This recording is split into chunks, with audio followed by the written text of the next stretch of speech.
Happy St. Patrick's Day, everyone! Today we'll be celebrating with the old Irish tradition of playing a tabletop game about traveling to the planet Mars.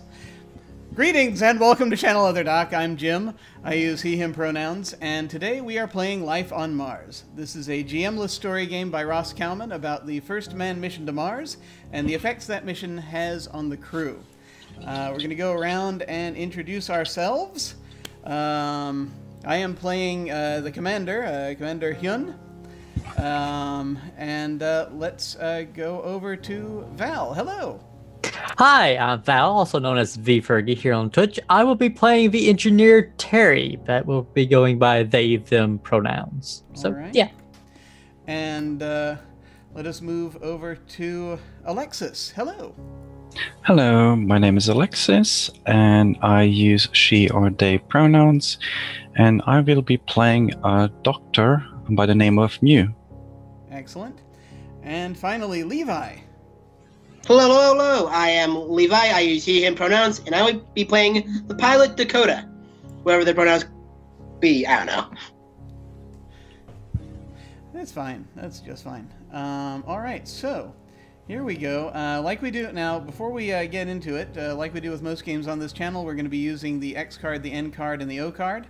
If we hit something that's crossing a line for you, any of the players can type an X in the Zoom video chat or anywhere else, or make an X symbol, and we'll back up and we'll do something else.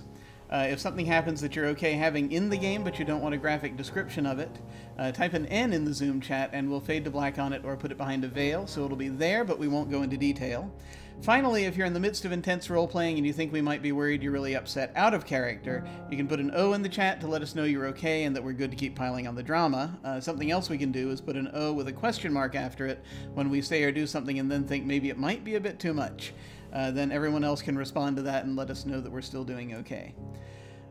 So, Life on Mars is what I think of as a story game, wherein we get on this ship, and which we have named the Orpheus, and we will be on the first mission with people on it to Mars. So we just it's fairly straightforward. But I did watch some actual plays prior to this to make sure I understood it for its straightforwardness. We pretty much just does the trip will take about 6 months, I believe. Yeah, to get to Mars, and then when we get to Mars, we hit other places on the board. So we start here, and then we're moving the little astronaut token. So each month you move the ship one space towards Mars, then everyone takes a turn. And on your turn you move your crew member to any space on the ship here and execute one of the protocols listed on that space. So, do you want me to go... so how do we want to do the order of this? Do you want me to go first by way of demonstration, or does someone else want to go first on the chain here? I mean, I would appreciate a demonstration if you're... I'll go. Yeah, that's fine. Yeah. Indeed, you are our commander. Yes, that's right. It's quite coincidence that the facilitator became the commander. So I think what we'll do if we want to do like turn order, is we'll do. Should we go just the same order we introduced everyone? Just go clockwise as round on screen. I am comfortable. Yeah. All right. Sure. We'll do it that way. So I'll go first. And I think just to start things out, as this is like from when we're kind of launching, I guess. I'll be on the flight deck. Commander Hyun is there in. I think they put on the I think they put on the spacesuits for launch to break the atmosphere, and then afterwards is when they can. Get into they're just wearing their uniforms. So Hyun is in his spacesuit. He is, I want to say, just creeping into middle age. He sort of is looking. He's looking in the glass, so he sees sort of the kind of you can see through the facing because it's mostly for pressure reasons, so it's not like opaque. But so he's got the white spacesuit on and is looking out from the flight deck, which, all manner of packed with controls. They pack as many things as they can into these. And is probably looking skyward. It's probably the only thing that that he can see right now because of the way that the rocket is pointing. Do they still use rockets in the future? I don't know, but we'll pretend. I'm just calling it that. And so, yeah, he just sort of looks up, and you can see sort of through the double glass type thing, because he's got, you know, the face shield, and he's got the glass. Looks like it's got sort of dark, almost black hair, and kind of tanned skin, and sort of wrinkles around the eyes, dark eyes. And I think that I'm looking slightly apprehensive. I'm just taking a moment because this is like the hurry up and wait that's been going on. And it's like, okay, now I'm freaking out a little bit. Because I want this to succeed, where there's a lot riding on our shoulders. And this is going to be a heck of a time, but I'll think about all that once we actually get up there. And hopefully hopefully everything will be fine. That is my turn. And so Terry, where do you want to put Terry? And this can be, you don't have to confine yourself to the same time frame that I'm on here. You can do whatever.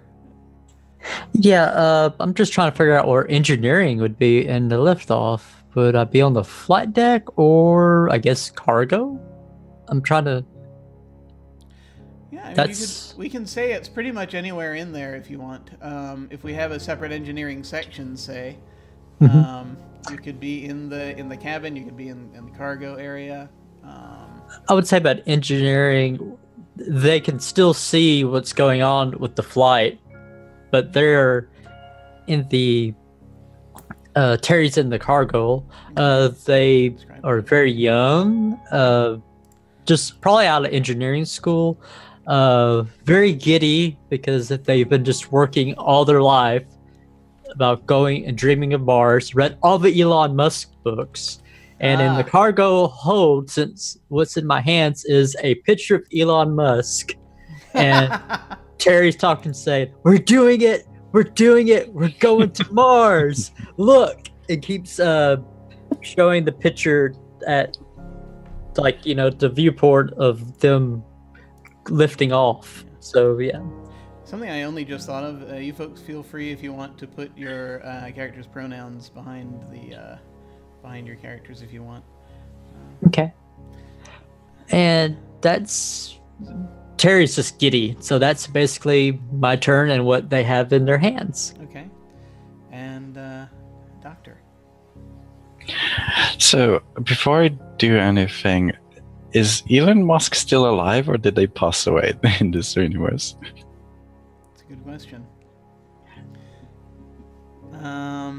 Even I should ask that. Yeah, I mean, I imagine that, I mean, my answer would be, you know, he's up in a mountain fortress somewhere keeping himself alive, but through artificial means, but I don't know.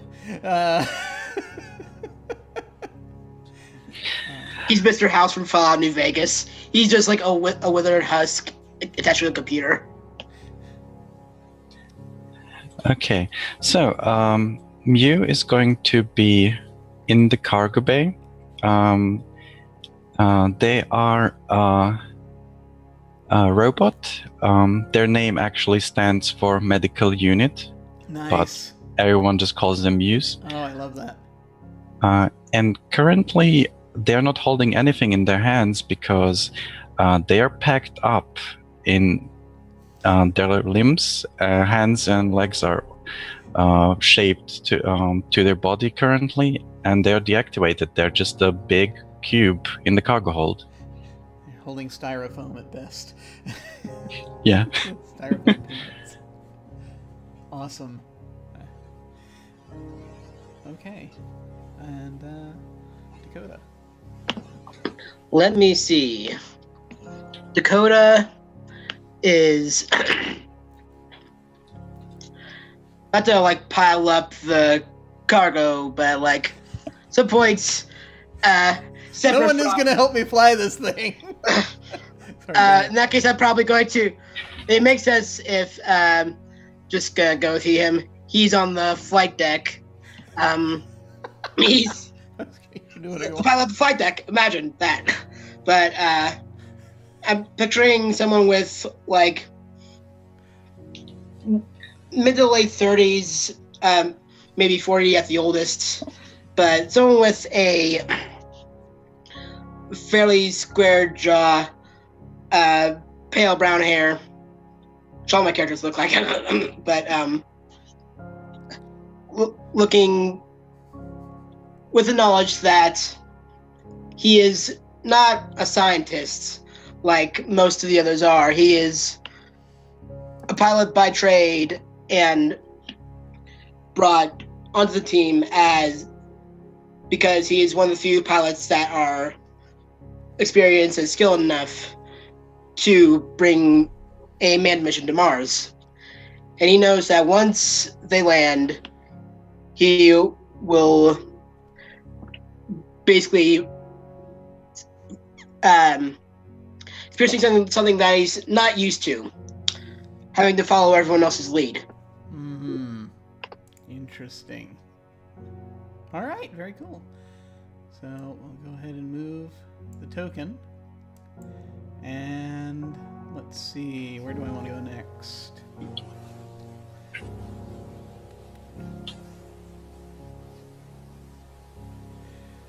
I think I'm gonna go over to.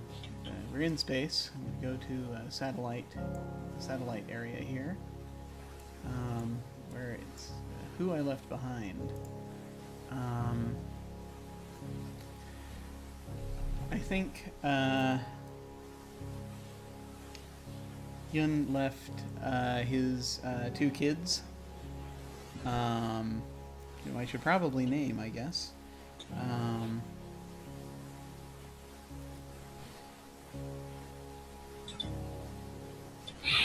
I think I'm gonna go with, let's see, name generator. But he had has a son and a daughter. And I think that we'll say that his son's name is. Yeah, let's go with this. Why not? Son's name is Sun. Son's name is Quan. Marie and Quan. And kind of, is just sort of looking out at. I'm thinking this is like a transmission area, probably part of the ship. And so he's sitting and he's recording a message that he's, sends them like daily, and is thinking about them. They are kind of. Marie is, I think, an adult, is reached adult age, and Quan is kind of on the cusp of it. And they're okay. They're with somebody right now, who is taking care of them. Yun's, well, I mean, but they can largely take care of themselves. That's the thing. So it's really just Quan that's left at home with Yun's partner, whom I should probably also name because I've just given him a partner.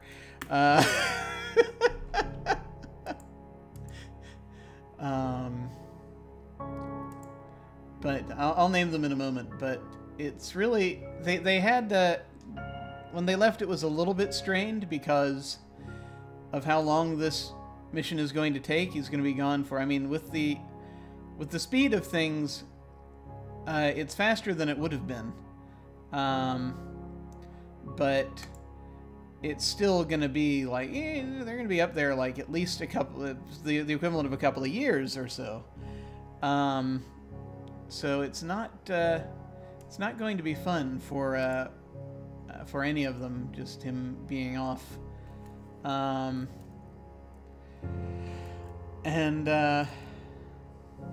yeah, his partner's name is Micah. And he's not happy to have left them behind, but they've got it. You know, this is like they had to pull him to do this mission, and someone has to keep it under control. So that's what he's doing, and that is my turn. Okay, I'm gonna move Terry. Wait, would I have to turn on mute or no? You would have to, but you don't have to spend a month doing it. Okay. We can say that we did it at some point if you want. Yeah. When we're done with the liftoff and everything, Terry would begin the protocol to turn on or automatic on type of thing, and then just kind of leave that, and then goes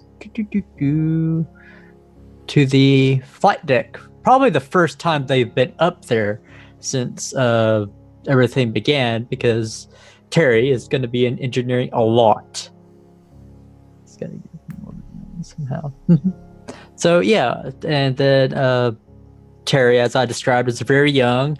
They're wearing like a little, the coveralls like most engineers wear, and even like a little flight jacket, because they're a big fan of Firefly and Serenity. So, and by now, since this is a distant future, I'm guessing, it's like really classic.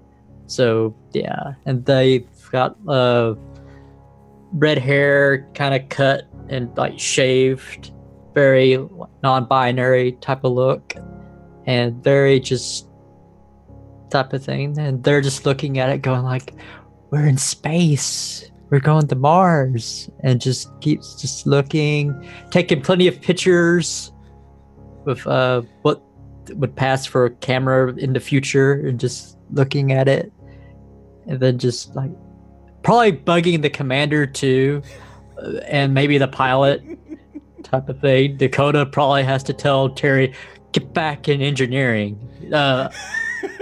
Something's just not right. Go make sure everything. Do you hear that? It's like a hum. Yeah. And then Terry's like completely making something up. Yeah. And then Terry's like, oh, okay. And then but it doesn't feel like it's off. And then you're like, no, it's by like a nanometer. And then Terry's like, oh, I'll go check. And then goes back into engineering. And that's my turn. Okay. After being reactivated, you would have moved to the galley and initiate surveying all the other people on board. And I am picking dedicated from this list. As they are a machine, their whole programming is about the mission. And yeah, so you write that on any name tag and describe how that's true. So you're writing it on your own name tag? Mm-hmm. Okay. So, and their dedication shows immediately they don't need food, they only need energy. They go over to a bunch of computers and start monitoring everyone's vitals, checking if everyone's in good psychological condition, if no one's going crazy yet. Yet. And that's going to be it for this month. Yet is the operative term here. Mm-hmm. All right, so that's Moose turn. In that case, I'm going to the cargo hold, and one of the few moments where the ship's on course enough that he has just a moment to himself.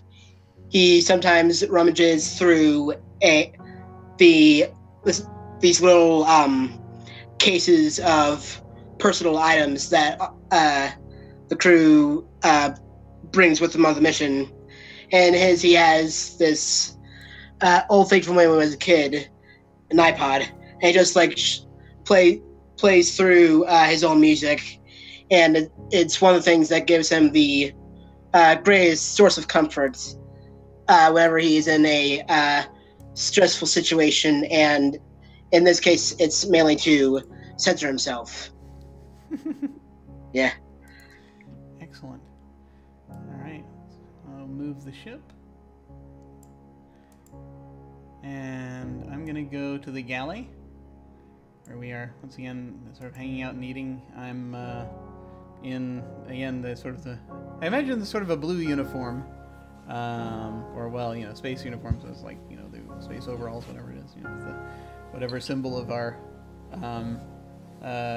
space group is.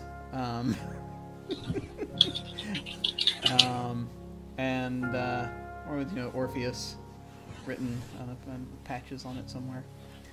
Maybe a And- harp for Orpheus. Yeah, that could be cool. That could be cool. Yeah, sort of a harp type symbol. And just reflecting that. Let's see. I'm going to assign.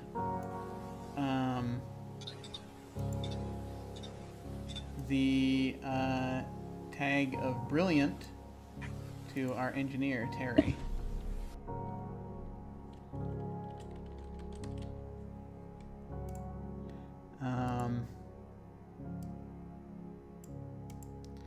Because it's just sort of reflecting that Terry seems to know kind of, that despite their eagerness, they seem to know the systems of the ship in and out, inside and out. It was really interesting, basically that they were the top recruit for this, and yeah, sure, there's a little sort of a little bit of social oddity every now and then, but it's really fascinating to ask them any question about anything virtually on the ship, and they know what it is and where it is. So that's what Hyun thinks of them.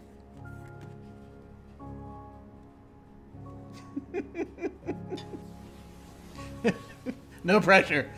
That's my turn. Just as long as you don't ask me as the player anything engineering, because I'm just gonna be like, I don't know. And then as the engineer character, I'm like, oh yeah, totally, it's there, and then make up everything. Just turn it off and on again. Yeah, that's all we got to do. Even kick it. Terry's gonna go into the satellite, and who they left behind. Terry's gonna start a communication thing with and it's gonna go like this. Hey Dad, it's me, it's Terry. We're flying to Mars. I miss y'all. Here's some images of the crew. Here's the commander. Here's the commander eating. Here's the commander sitting in the chair. Here's the commander telling me to leave and get back to engineering. Here's the pilot, Dakota. Here's Dakota flying. Here's Dakota telling me that something's wrong with the ship.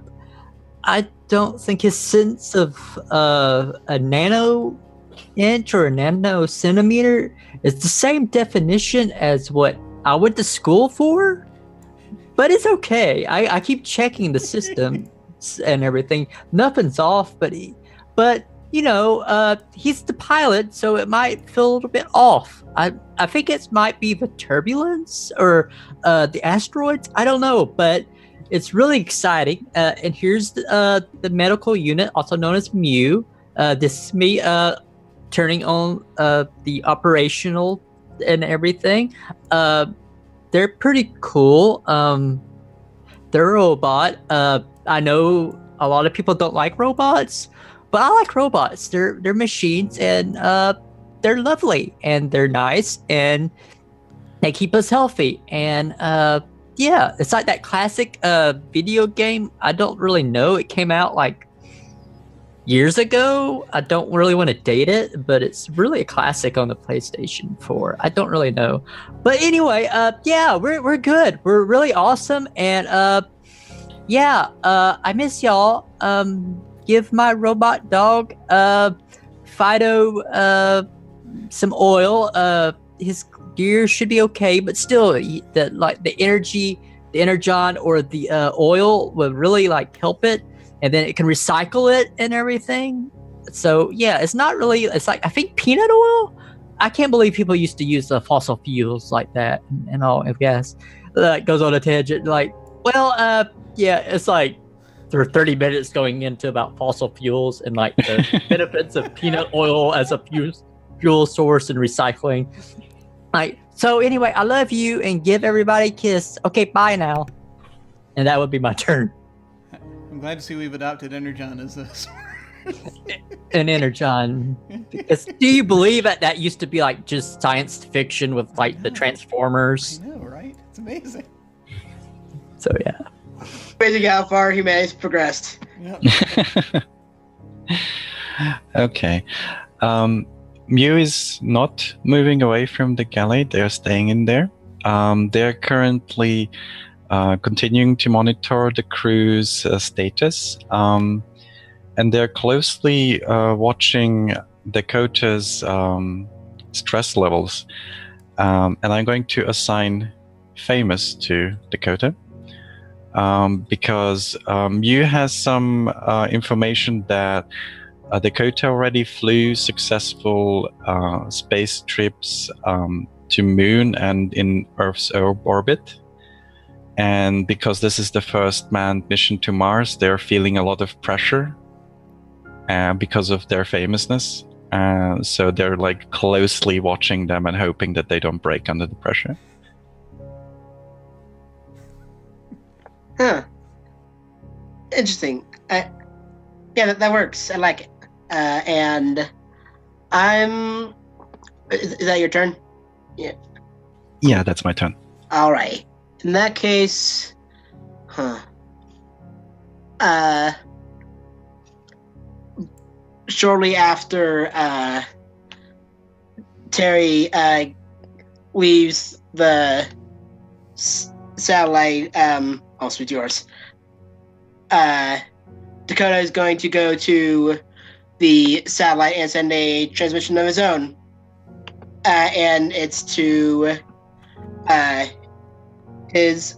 I don't know what the proper term is, but a few years ago, a friend of his passed away in presumably some sort of accident or crash, and he was the godfather of this friend's son, Roy.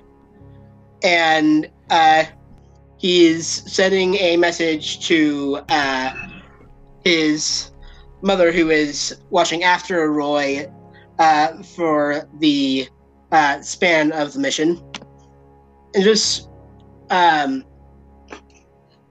telling, just describing the experience of liftoff to his mother and Roy, and about his experience with his trust of Hyun and his and of Moon and Terry, but also how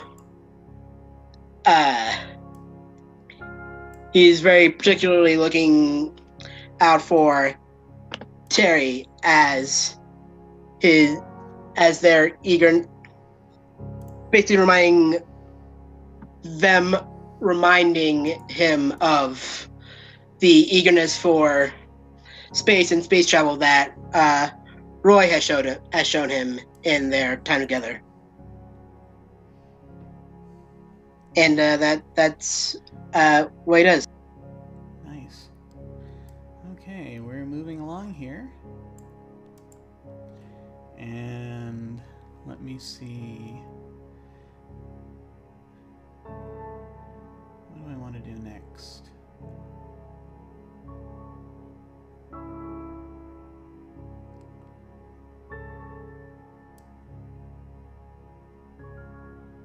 move to the cargo bay.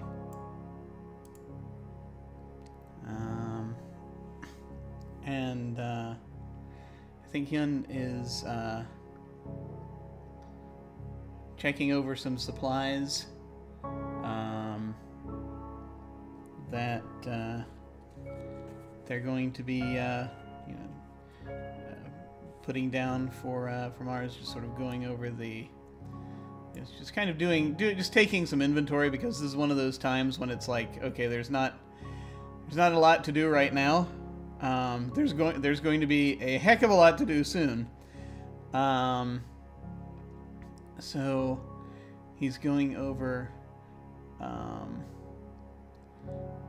some of the stuff they're going to be planting up there, because they're going to be setting up an agricultural dome, and just making sure it's like, do we have we already did the checks, prior to getting in, of do we have everything we need. So, I mean, really, inventory was taken prior to the whole thing, so this is more an excuse just to be alone.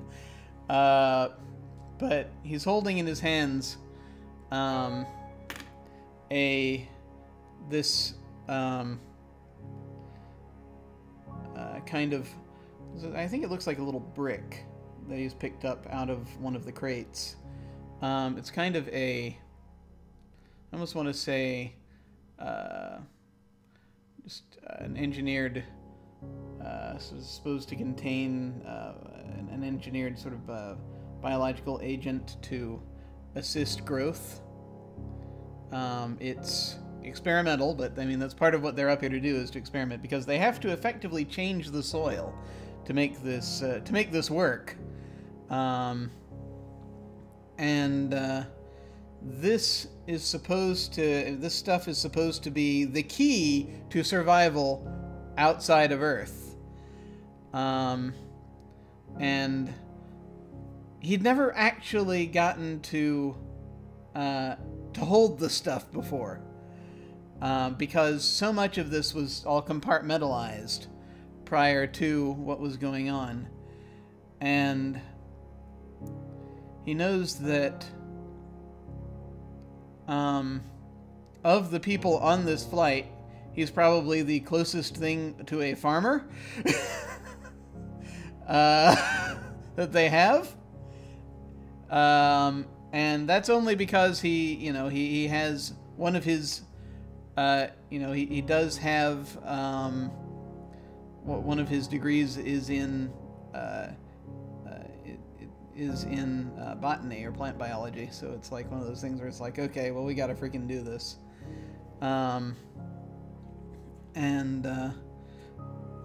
So he's trying very hard to just make sure that it's really more that it's more he's worried more than I think he needs to be, but he's just sort of just trying to imagine what it's going to be like when they start planting this stuff and using it on the soil, and hoping that something is going to grow out of it. Because you never really know till you actually get up there. And that's my turn. Okay.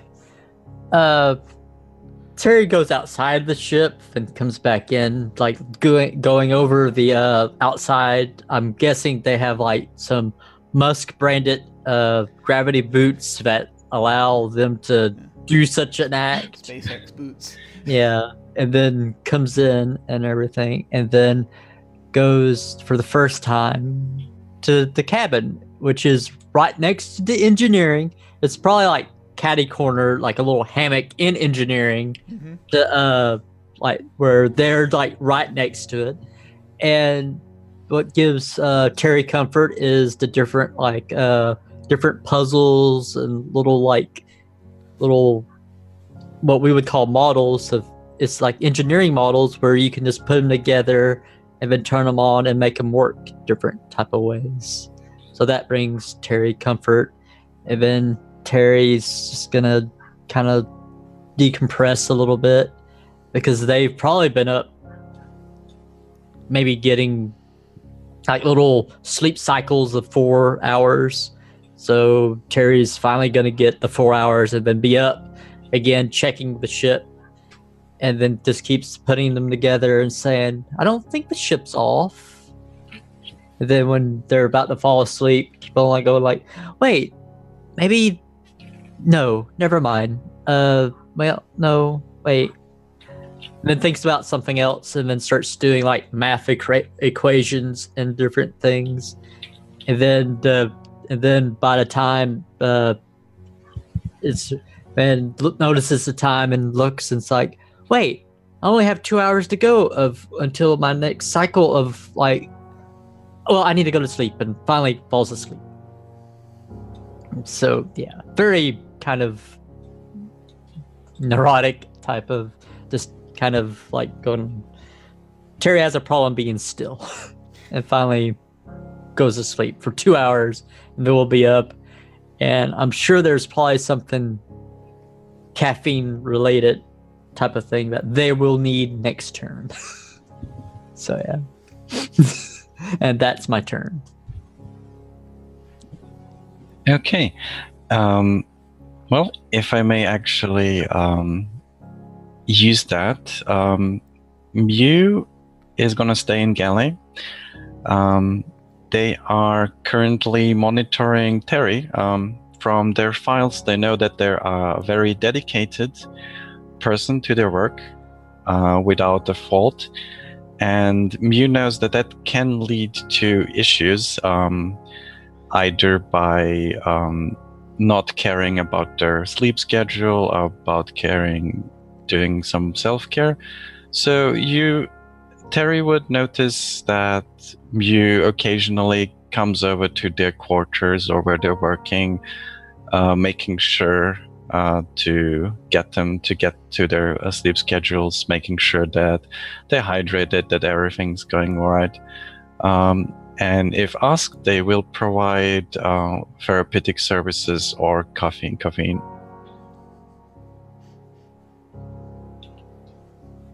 And that's for my turn. Awesome. I think we see Dakota having a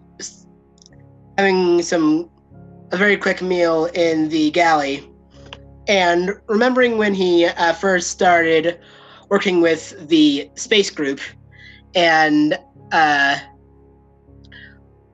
when he was first being shown around, a lot of people were like, "Oh man, you need to meet him."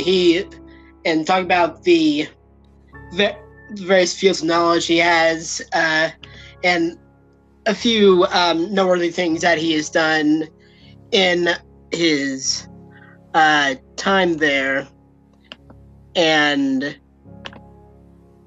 as far as people who follow the space travel stuff go, Hyun is rather famous. And that's my penultimate turn on the ship. Awesome. Okay, we're almost there.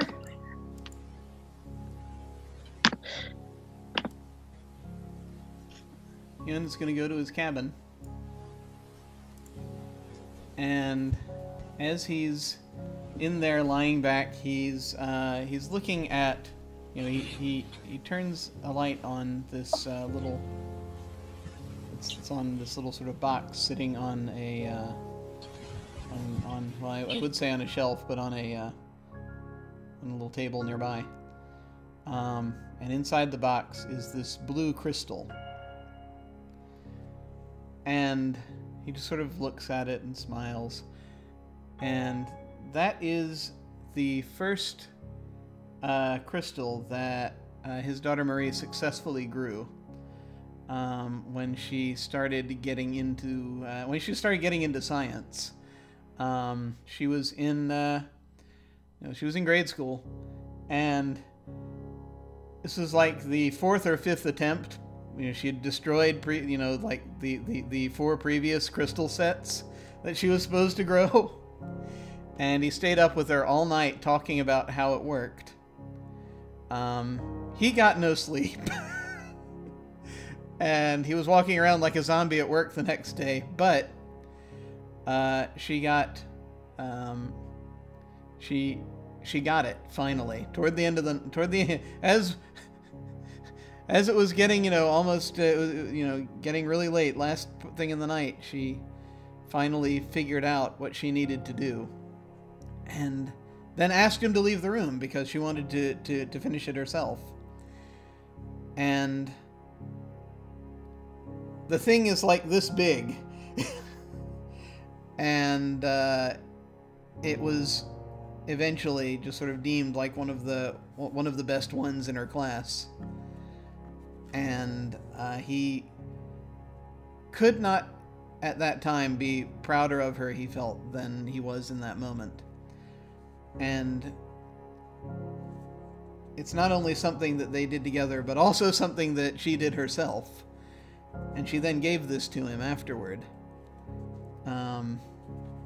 And he's just remembering that when she did, she gave it to him for his birthday. And he just broke down in tears when that happened. So he looks at that anytime he has trouble remembering, he gets worried about what he has to do, or he needs to remember why it is that he's doing what he's doing. He just looks at that, and that's all he needs to know. Sometimes you just have to lead by example, and then let people do what they're good at. And that brings him comfort. And that is my turn.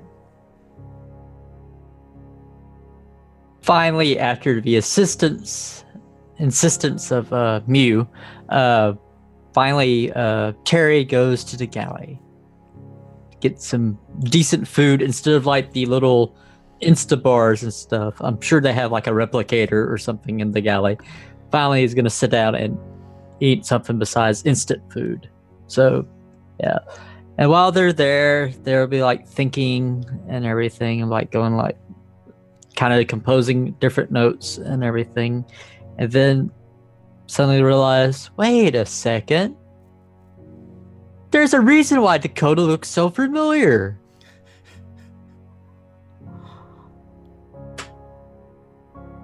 Our pilot's famous. Yeah. Now, out of character, do I have to assign it again? That Dakota. Do you want to give him famous times 2? famous times 2. You can, I guess. I mean, I didn't really know. Yeah, I mean, if you want to say, that they're like, that he's like doubly famous for whatever reason, I guess we could do that. That like he's very well known outside of people who follow this type of stuff. Maybe. You just put famous again if you want, however you want to do it. Let me do it another way. Yeah, more So- famous.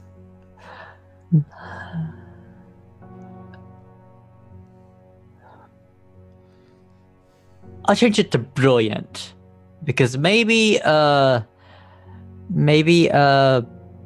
Dakota has some theories on flight that just hasn't occurred to people, and then within the engineering, Terry would have read across it because of hardware versus software, and also mechanical type of thing. Maybe what probably happened is Dakota came up with a more aerodynamical way of flight, maybe, or maybe some sort of different maneuver that I don't know. I'm kind of reaching, but anyway, kind of different type of brilliant way. Like I see where you're getting at. Like I wrote like a paper on some particular thing that you have come across.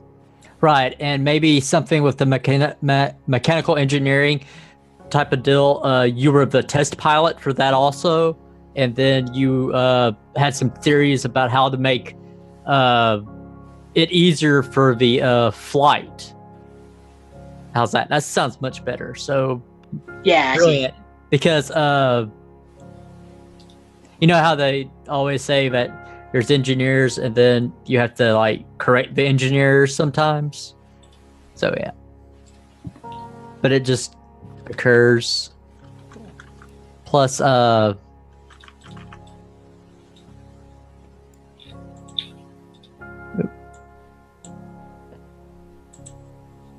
Terry probably also just knows that they could never probably be a pilot because the pressure, whew, the pressure just would be too much. Nice. So yeah, and then just sits there and continues to eat and sits there and thinks, who else am I flying with?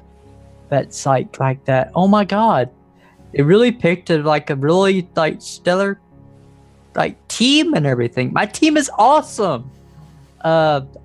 Maybe that's why my dads were like really excited when I sent them like the pictures, the images, and the videos of Dakota and then Hune. I need to ask Hune. Maybe they can give me the autograph or something. Then starts like nibbling on the food more, and then like goes like, and then I'm gonna have to ask Mew about what they're famous for, type of thing. Maybe Mew has like wrote some medical papers. I need to like ask them about this. I need to get to know my crew a lot better. I really do. I really need to ask my crew better because I work with them and I feel like I need to be more social, but I'm really awkward. I'm better with machines and I don't really know Mew. Wait, is that offensive like to like refer to Mew as a machine? I know they're a robot and all, and I don't want to like, but they're really kind, and I know that the Robot Act was enacted, and they're like, not that way, and I just would like to really get to know everybody, and yeah, and then wait, I need to eat. I need to eat the food, and then that's where I'll close that my turn is starting to finally eat the food instead of just. Yeah. Yes.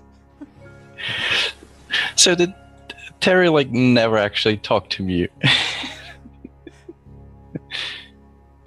Maybe like the therapeutic sessions I would imagine would be kind of like that of like, yeah, and then I work all these hours and then gets into a tangent about that and then says, do you recommend anything for sleep, Mew, at all? I mean, because I really need like sleep and I am only working on 2 hours. And do you by chance have like a better way of absorbing caffeine? Because I feel like that would help.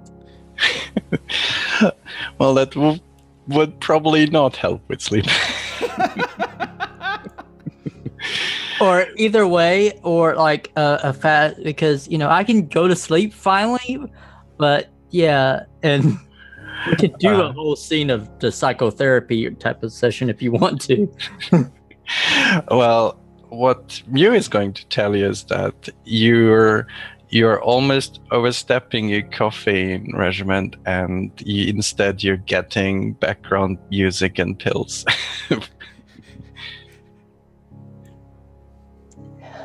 So I need to cut down that so I can be more efficient. Okay. Instead of coffee, take these placebos. They will help you. Well, you never know what's in there, but the doctor said so. And I gotta listen to the doctor because there's a reason why Mew is a doctor, and Mew is more qualified than a human doctor because they were built that way and designed that way and can do a lot better than humans. So yeah, that's I vote all the time for the robotic rights advancement all the time because it's awesome. And I'm totally out of character. I'm so sorry for if I'm taking up your turn. No, that's brilliant. So as for my turn, now that the mission is getting close towards actually reaching Mars, for the first time all these months, you will notice Mew moving out of the galley. Mew is at the flight deck, and Mew is looking out of the only glass structure on this spaceship that shows the outside. And there's a very small translucent reflection of their face. Their designers tried really hard to make the Mews as approachable as possible. They have very warm cream and reddish colors for their painting. They have very archaic looking LED lamps for their mouth and eyes. It almost looks like a kid made a Daft Punk helmet. This kind of face is meant to be approachable, but also make it very clear that this is a machine. This is not meant to be a human replacement. Mew kind of just reaches up one hand and puts it on the glass, and you can see Mars much, much closer now. And Mew's thinking about why they were made, and why is it that their consciousness is the one that got picked to be the one to go to Mars? They weren't chosen like the other people. They have files, Wikipedia entries, Twitter accounts. They had reasons to be here and to be chosen. Mew was just one of many medical units. And yet they're here, and they're one of the first to touch this planet and help humanity more than any other MU unit. And that's for my turn. Yeah. All right. I think we see Dakota just wait a minute. Forgot to pick the thing. Basically crawling out of his bunk in the cabin, passing by Hyun, crawling out of his bunk just after sorry, making sure that he is well rested before the ship needs to land. And passing by Hyun and Terry in the galley, and finally approaching Mew on the flight deck. And what brings him comfort is he is, I'm thinking of him as this kind of hotshot type. And as I said at the beginning of the trip, he's not super used to following the leads of others. But what brings him comfort is that they are the best team for the job. So if he has to follow anyone's lead, not a bad crew to follow.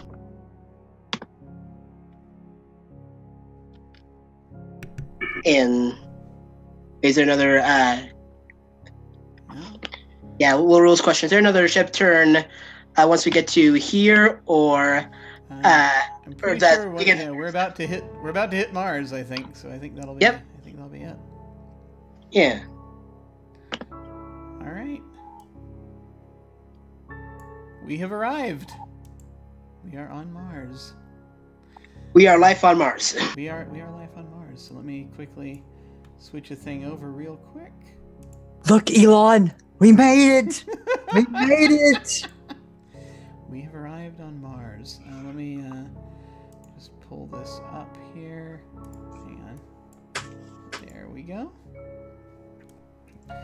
And so let me go back, and I'm gonna move the sun over to the first space here.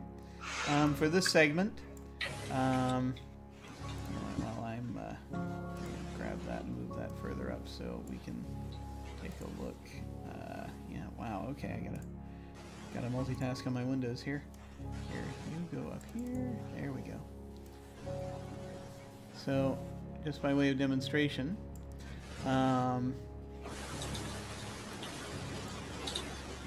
so we have a new protocol that is to describe deploying any particular module. That's the red symbol there. And each turn we move the sun towards the launch window. And when the sun is at the right place in the sky, that is when the game ends.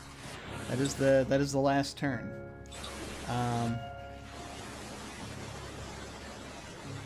So it's a year. We spend a year on Mars. We can do it. I think we can do it. I think we can. Yeah, I'm going to be moving this window. Yeah, I'm going to be moving this window back and forth while we're doing that, so folks can still see what's going on.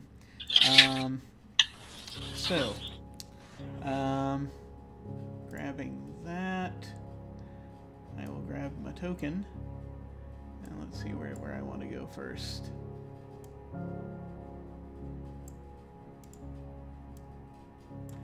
Let me zoom in here. So,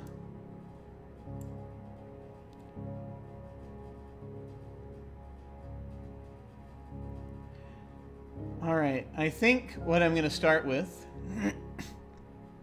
is, I think communication is key, so I'm going to start in the satellite portion here. And this is, and now realizing this is the ship, I think that we just landed in. And now it's, of course, redeployed in a different... It could be. What do you think? Same shape, so I was trying to think Yeah. if that's... Yeah, looks like, like I think that's the intent. Mm-hmm.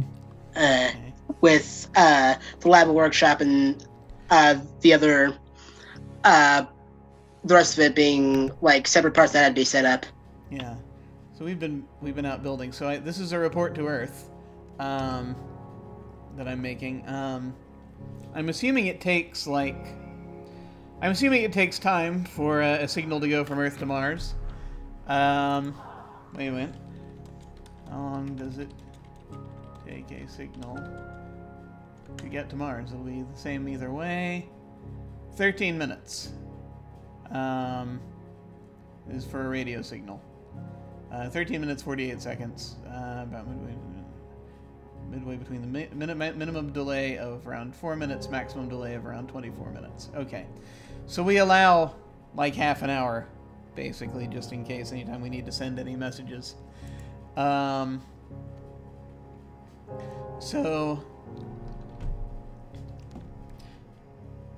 my report to Earth will be, as I'm looking at this, so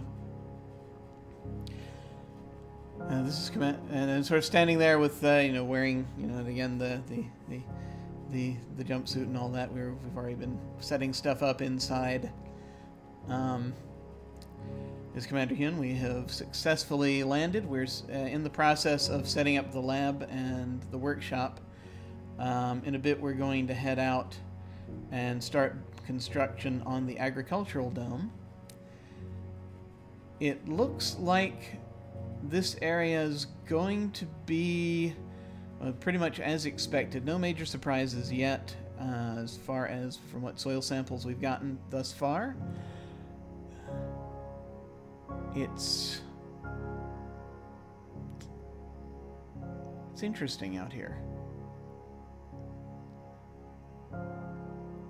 And we went into the we had our environmental tests, but it's still different when the environment is real.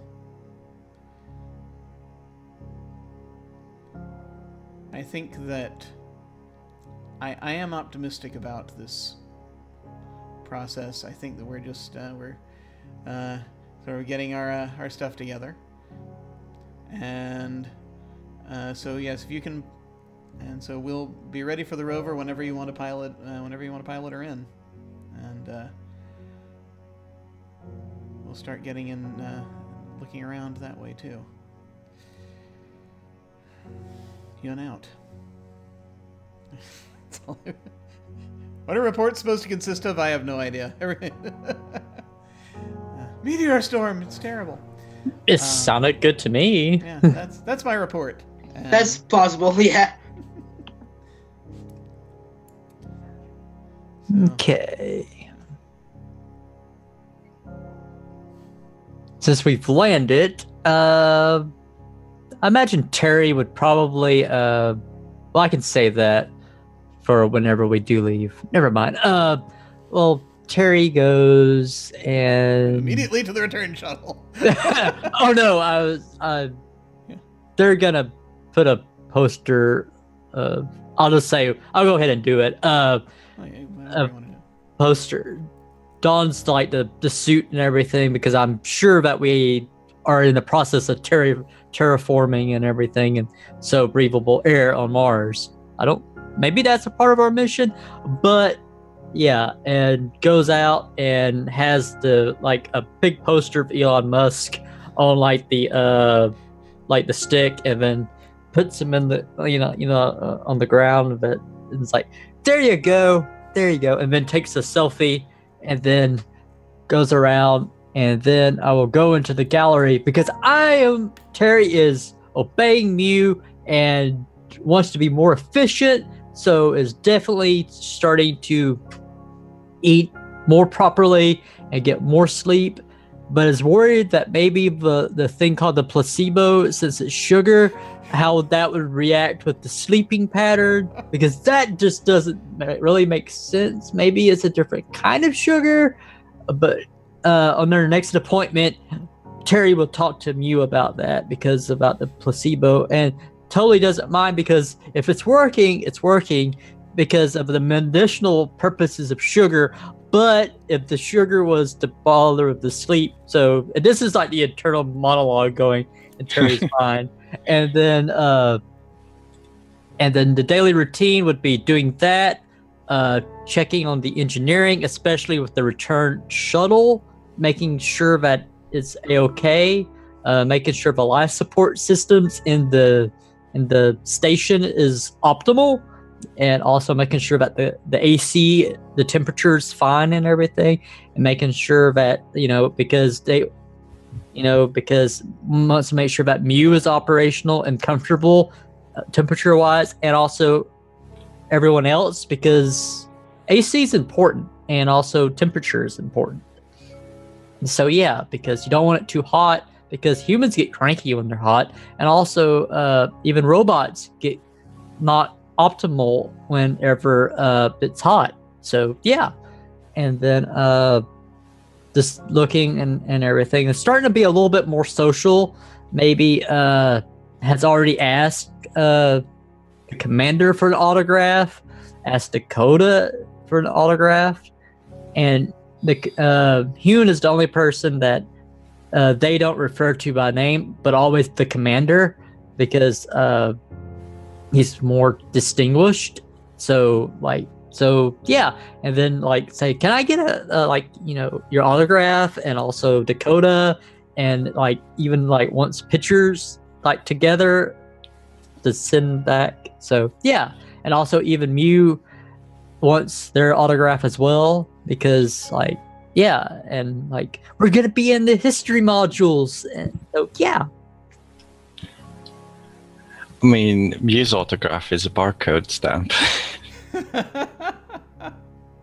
Terry will treasure it always and be going ah. There's serial number on the bottom. Yeah. Nice. Yeah. I think Dakota is just famous enough to have been asked for autographs before, so probably agreed.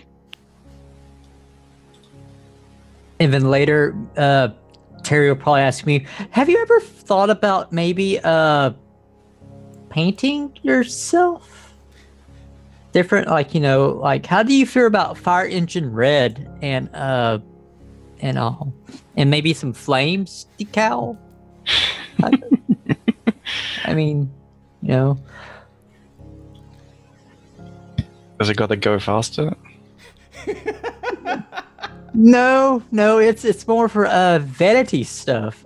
More to impress people type of thing. I mean, it make you feel more awesome, or maybe pretty, because I like to get my nails done every once in a while. And so, yeah, even though it's not really practical with working with the machines, still sometimes I like to get my nails done. They don't last, but I'm sure that if we were to do different designs, that it would last longer. But then again, we can probably add some changing colors. That way that if you want to like be blue one day and different patterns, maybe. Yu is going to agree and ask you to set aside a specific time for something like that. And Terry, of course, will agree excitedly and say, we'll make sure to do it when it's not on my appointment or whenever it's like that, because that would be like inefficient. It'll be more when it's like your leisure time, because it will be just fun time and more leisure time. And you need leisure time, and that will be something to do with you and I. Yes, everyone has their allotted recreation schedule time. So yes, we can do it then at that time. And maybe we can get the commander and also Dakota to help with like the different design ideas. It'll be a crew bonding, team building experience.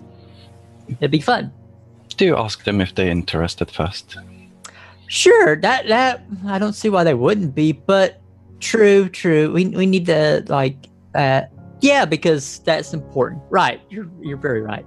I'm gonna go get on that, but first I'm gonna finish my daily routine and then come by later. Well, we can meet in the here in the galley again, and or wherever that where I'm talking to you at. Wait, where is this at again? Wait, oh yes, it is. I'm sorry, the ship's changing positions has me a little off, but it'll be fine. And that's my turn. All right. The first thing Yu is going to proceed after their ship has landed and established itself is to deploy the lab. So as after the ship lands, there's a lot of materials in the cargo bay. Some of those are self-establishing modules. Yu, by the grace of not having to brief, is going to go ahead and just pull the module outside. It has like tiny tire tracks, and after a couple of presses of buttons, the module starts deploying. It spreads across the grounds.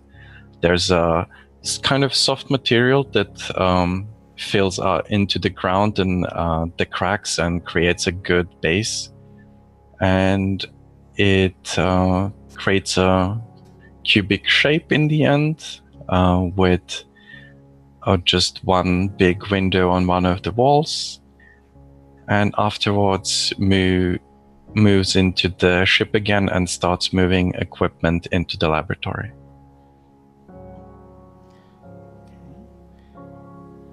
Let's see. All right. That's for my turn.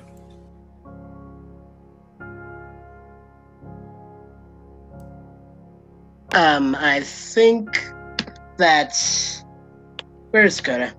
Dakota's probably setting up the workshop, and it's mostly similar to the laboratory module. It's just what's inside, along with the solar panels, that makes the difference. And in a way, sort of mirroring what Mew's doing, and he probably just sets up a couple of tether lines to make sure the solar panels stay upright as he drills them in. Awesome. Yeah. Okay. And the sun advances.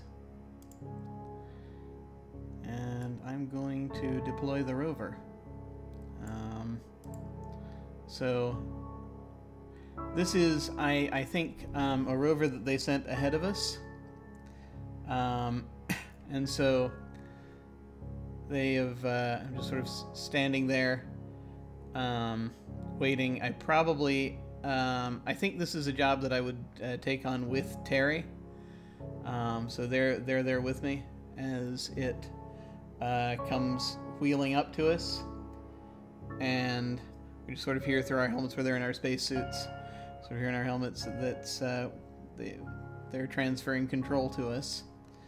And I head up and I just sort of turn to you and just sort of say, I hope we remember the keys.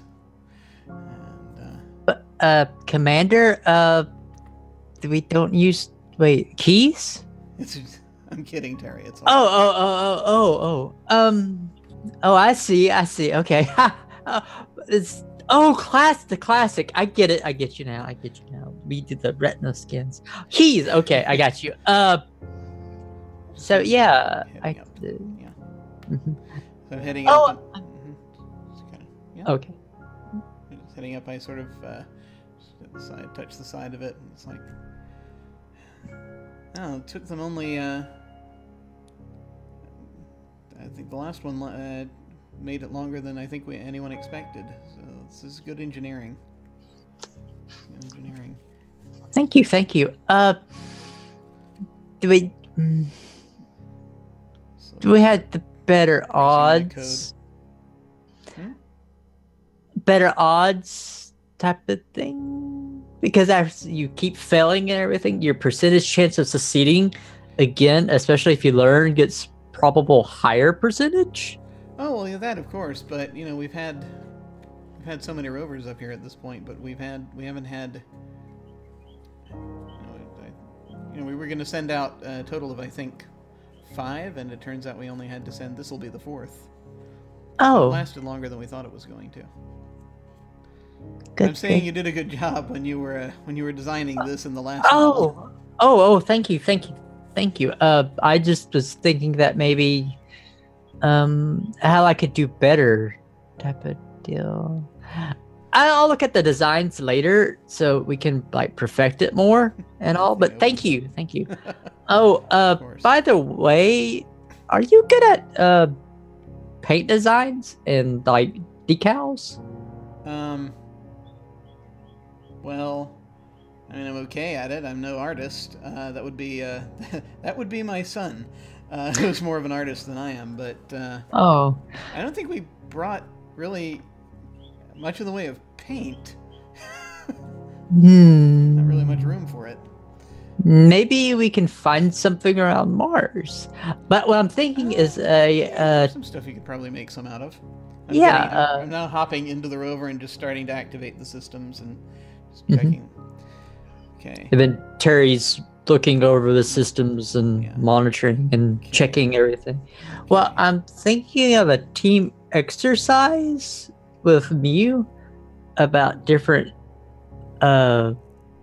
paints and decals because of the more clinical look that they have. I understand that they're a medical unit, but still, some flavor and some uniqueness. Would you start going over the checklist while we're talking about this for us so we can... Sure. Wills. Okay, check. Fuel levels. Check. Or energy levels. Yeah, we're good there. Okay. The radar, because of communications. Starts moving it around. All right, no, that's okay. I just had to clear had to hit the clear button there. Yeah, we're good. Okay. Good. Let's see what else. Also the sensors, that would be under that. Yeah. I did install some lasers just in case we meet anything hostile. I don't believe so. But also, it works for like with the mining. If we have to do any type of mining, like type of thing of excavating. So yeah, there was like a two. That's why they had to make those payload adjustments just before they sent it up, isn't it? It is. They said it was like Nice. they were trying to say, Terry, that's just too far, and then I like going like, well, if there's any alien life forms that are hostile, but also mining and excavations. So yeah, and we're gonna probably want to take soil samples. No, probably to that's- it. Obviously. Yeah. I Because- think it'll help out. I don't know about aliens, but I think it'll help out. Right, and it's more better to cut things with lasers than other things. It's cooler. It's cooler. Well, and you can target it more precisely anyway. So yeah. And I just sort of sit back and looking. Well, I think all systems are go. If you agree. Yes, Commander. Excellent. And I just sort of look out at this look out at the landscape and like. I think it's an interesting idea that painting exercise. Just have to figure out, as he says, looking out at the Martian soil, how we're gonna get anything other than the color red. And I think that's when the scene ends. But as it ends, it does remind you of Tatooine. Okay, and it's and that's my turn. As Terry is ending their time with the commander and all, that's all ready to go. Terry will make their way to the workshop so they can talk to Dakota.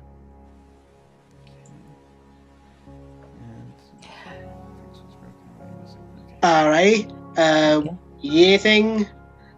Oh, I'm just checking to make sure everything's in order, just to do the double checks and everything. I just got finished with the commander with the rover, so I'm just making like the rounds. Engineering job. Yeah, I see. Yeah. I brought all the equipment in. If there's a particular way you want it to be like rearranged, like for your own personal workflow, I can help you with that. Sure. Let's put this over there. And are you more of a right-handy or left-handy person? Left-handed. Oh, you're left-handed. You're another lefty. Yeah. Awesome. Yeah. Lefties forever. Yeah. So yeah, how you liking Mars?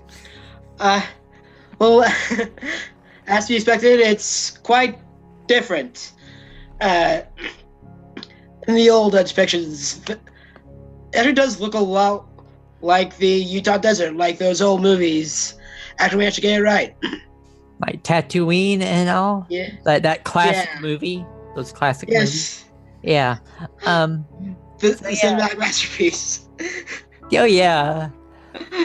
Can you believe that some of them they just didn't think that they were that good, but like That's here right. we are, and they're like really good. I Yeah. heard they're like gonna redo them again, like Yeah. with Like another re-release. yeah, it's gonna and like With more- yeah and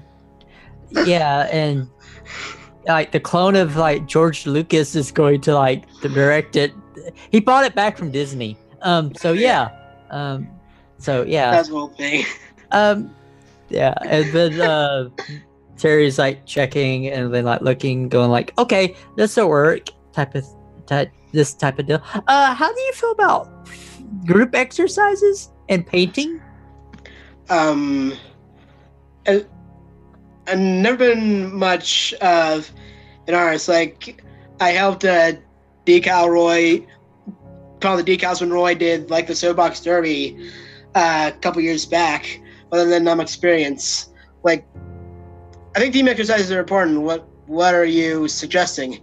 I'm thinking. I've already asked you, and I did bring it to Commander to do some painting and design some like repaint Mew. Mew's open to it, and then we can like do like different decals and possibly maybe fix something up that way.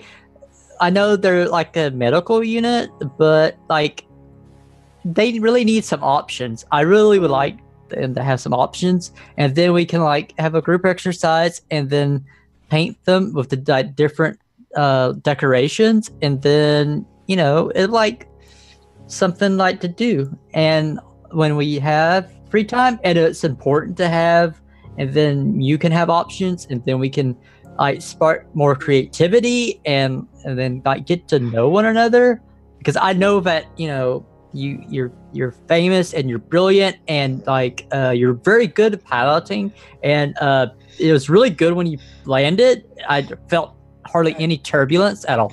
It was very smooth landing. Yeah, something that I pride myself on. But yeah, anything that makes me feel like separate from just another medical unit, I think that'd be good for them. Right. Yeah. Because they are the medical unit that came to Mars, so they need to be unique and and express themselves, and it would be great. Because I think we might have something around here that's meant to like mark space for when we have to set other things up. Might be able to find a case of something around here. Yeah, totally. Yeah. So yeah. How are the solar panels right now? Are they like at 100% operational? Or yeah, they're all plugged into the their output lines, plugged into the module's input lines, and they should be set up fine. We'll have to check them if we ever get too much wind or anything like that. But for the day-to-day, should be fine. Right.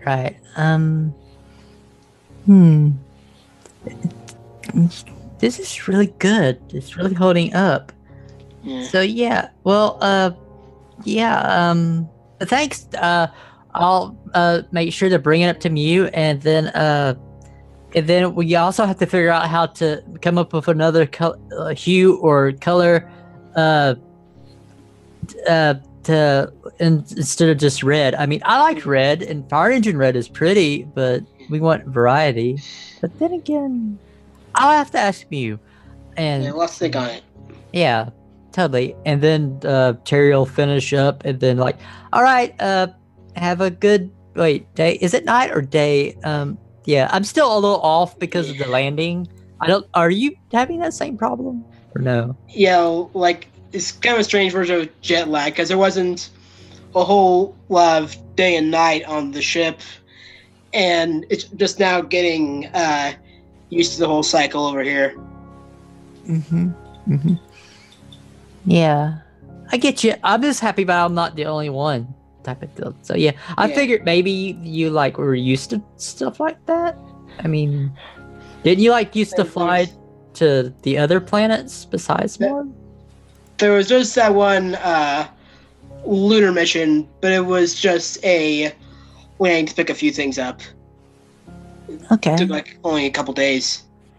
Oh, I see. A couple weeks, more likely. Yeah. Yeah. Well, you're here now. We're here now, and it's awesome. Yeah. Did you see the Elon Musk poster that I put out and everything? Oh, yeah. I saw it. Nice. Yeah. When I was younger, I read all his books and then watched every documentary about it. So yeah, it's really fascinating. And then his dream was to do that. But it's but he's finally made it, even though, yeah. But yeah, well, finishes up and says, okay, I'm going to go do like Mew said, and then get some more sleep instead of 2 hours, 4 hours, and I'll make sure you hydrate and make sure you sleep and make sure. Yeah. See you later, Dakota. So one thing is that you kind of need to do the thing that you came in there to do. Right. So there is some sort of. You need to answer how you fix what is broken, or answer what you are missing. One of those two things. Okay. Are you fixing Mew?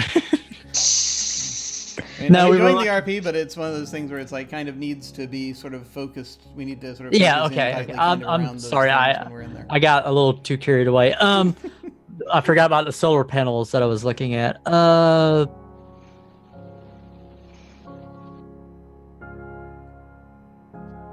This can be better.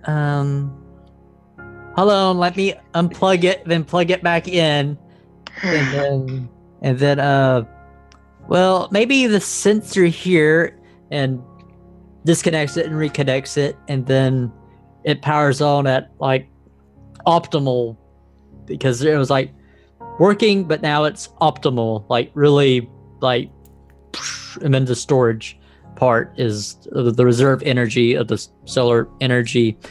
I'm totally making stuff up right now, but yeah, I don't care.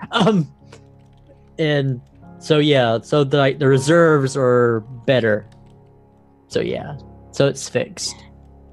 And then Terry's like, there we go, and now it's like really working. And then like the backup power, so just in case there's like the sun blows up, and then like or like there's an eclipse and we have like no sun for like ever or whatever, we can actually like Yeah, or in case gets damaged in a storm or anything. Yeah, should. Or just right. That way the systems don't fail, and then we all die except for Mew. No biggie. Yeah. All right, take care. And as Terry leaves, Dakota just looks after them like, 4 hours is not enough. Yeah. Okay. So Mew is going to deploy the agricultural dome. Okay. Um, Here. Now, this one is larger than both the workshop and the lab.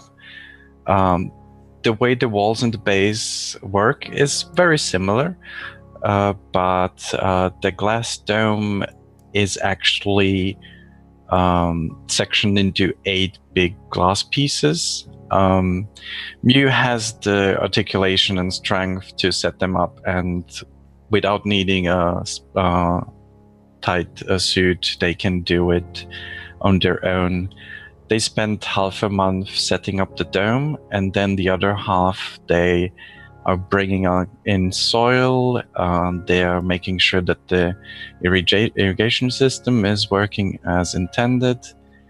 And in the last couple of days left, Mew can be found in the dome, kneeling and slowly and methodically planting the plants one by one. Nice. Excellent. And that's for my turn.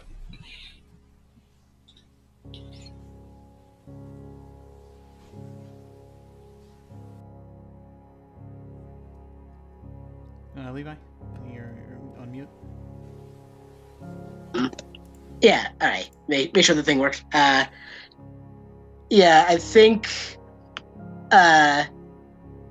Dakota spends a fair bit of time in the galley prepping. Like, one of the things that he considers of himself something he could do is just prepping the meals, making the what for the first few months would be prepackaged things, make them at least presentable and somewhat resembling Earth food. And another part of his daily routine before after cleaning up and before going to sleep for the night is journaling out the things that happened. Basically just writing down what got set up that day, various observations that he makes about the way the sun hits the soil and those other kind of things. Awesome. And that's your daily routine? Yep. Cool. Awesome. Okay. We are going to take a quick break. We're going to break for like 5-10 minutes or so. And then we shall return and do more things on Mars. See you shortly.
we are back.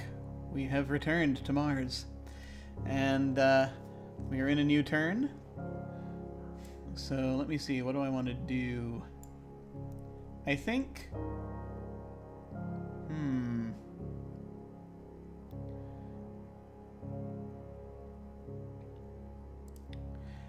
You know, I think actually... I'm tempted to do the rover just so that we have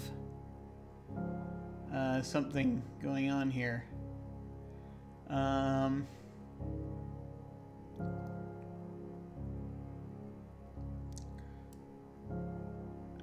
Yeah, okay.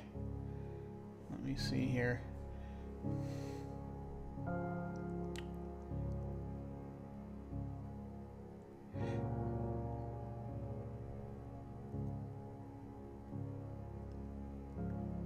I think that I'm gonna take the rover out, so that means that I have to play with the screen real quick, so that I get everything in place. So I'm on the rover here, so I'm gonna pull up the other map and move things so that it's. Let me actually pull that up there. There we go. Excellent. Okay. And the place that I'm going to, so I'm going to bring, I think I'm going to bring a Dakota on this one, because since I just need an extra hand, and I'm going to go out to the derelict rover, like the last rover that we sent out, or one of the last rovers that we sent out, and we're going to sort of talk about why we're here. Or describe together why we're here. Yeah. I don't know if they mean philosophically, or if they mean why we're on Mars, or why we're at the derelict rover. I'm not sure. Probably the latter two. This doesn't seem too overt in its philosophical roots, but yeah. So I guess we'll, I'll say, yeah, so...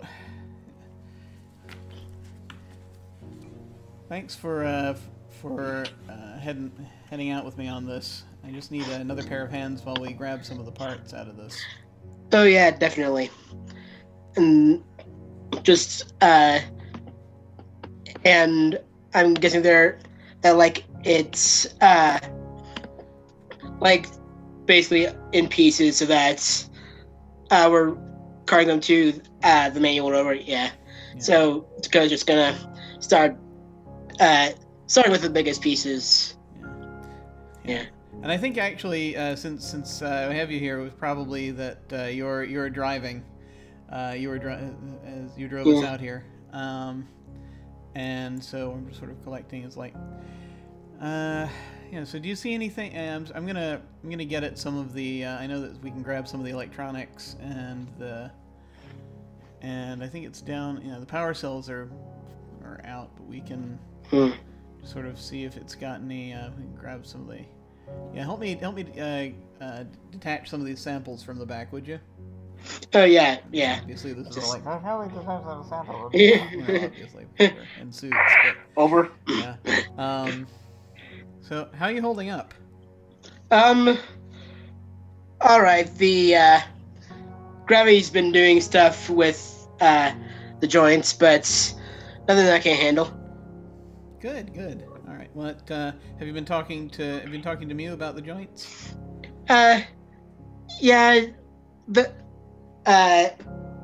We both agree that it isn't really a problem. Just something to take the occasional painkiller for. But okay. Just keep an eye on them. We've got another 8 months up here. Another 10 months. I can't do math. We've got another 10 months up here. We're gonna unsupply for that stuff, yeah. Yeah, it's not. Yeah. Just take them. Take the usual one. Try to maybe sleep will help. I don't know. Okay. No, it's good. I mean, There we go. Yeah. I think we just need to pick up the data core, and then that'll be about it. Should be good. I think so. Man. So you think, and as we're sort of going in, we're kind of grabbing it. I'm like, you think? So I just sort of say, looking out at the landscape again. Think you want to? Yeah. Thinking of setting a summer home up out here yet? I'll have to check how the property values change over the next 10 months. But I don't know. It's been shopping around. You know, something. This is going to sound kind of odd, I suppose, but since we never really dug into it too much in training or on the way over, but I'm just kind of curious.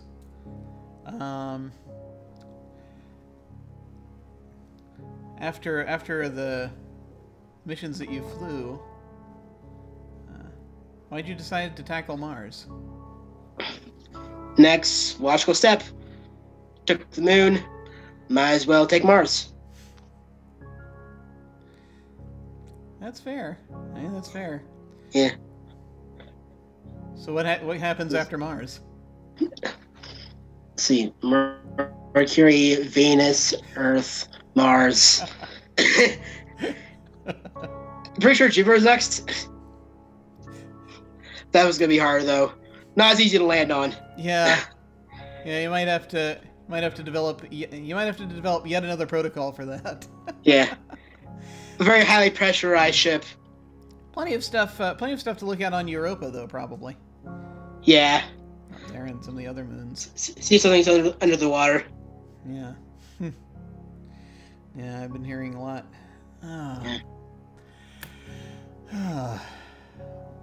As for me, and I just bend down and I just pick up out of the last sample. I just pick up a nice sort of slightly shiny looking rock.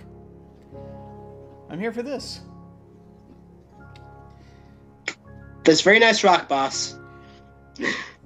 Many thanks. I think Marie's gonna like it. It's good. She wanted to be able to. Well, she's into geology, and she's gonna. I mean, hell, she'll probably be up here at some point if she has her way. But I think, well, I think it's good for us to make good on our promises. That's all. Wanted to make sure that she's got well, something to remember me by, you know. Yeah. Down to it. He stuffs it into the bag. All right, I'm gonna roll a die now. It's good. So that I can see how this scene ends. 1 to 4, 1 to 4. See what I have to describe. Ah, here we go. Oh, hooray! That's provided we get the sample back. Do you see that? Yeah. Thing. Oh. That's not good. Sort of see this big cloud of dust coming up from the horizon. Yeah. All right, into the rover. We got to get back. Sort of hop in. And just get the door shut as quickly as I can. And I think we start trying to drive back. And I think that as we're driving back, the dust comes up and engulfs the rover. So the audience doesn't see if or when we make it back. Which we probably will, given the way the mechanics of this game work, but you never know. Yeah. The rest of my moves will be moving the urn in which my remains are kept around from place to place. No. And that's my turn. Well, thankfully, I got both of your autographs before y'all went. Yeah, so, I know, right? Yeah. It's always important to get those first. Okay, Terry is going to do the engineering things and go around to the agricultural dorm dome, whatever. And like Where the agriculturists live in the agricultural dorm. yeah, the plant people, Yes. and then is gonna go over the readings and make sure that everything is up on par. And then it says, what grows in a memory of Earth? I'm gonna go with a memory of Earth. Terry, is looking and Terry's not really a big plant person, but still, they remember picking flowers with their grandmother. So it's looking, and then Terry's looking, waves at Mew if Mew's still there, and then completes everything, and then just looks at it and says, I need to call Earth and see how my parents are doing. And then heads out that way, and that'll be my turn. Cool. Okay. Mew is going over to the satellite dish and is going to make a report to Earth. Mew is calling the mission command and is reporting in everyone's medical status. In addition to that, Mew makes a note that everyone is starting to show signs of stress and pressure of the isolation on this planet, and is asking for permission to go ahead with an experiment. And you got the permission. And that is my turn. Okay. Okay. As we see the rover finally come in, we see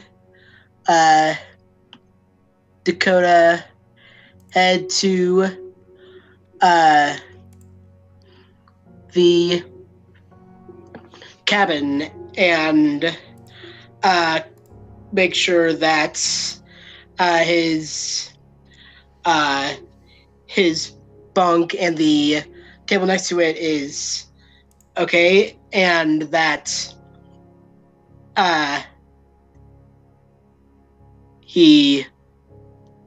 never mind. The actual term was probably the workshop in order to check on the solar panels, and they're laying a little bit to the north than he would like. So he heads around, tightens the tether cables, and probably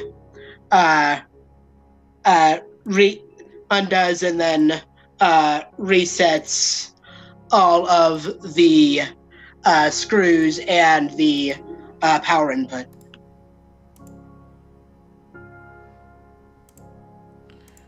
Cool. Sorry, I was just adjusting sound levels there, hopefully. We'll see how that goes.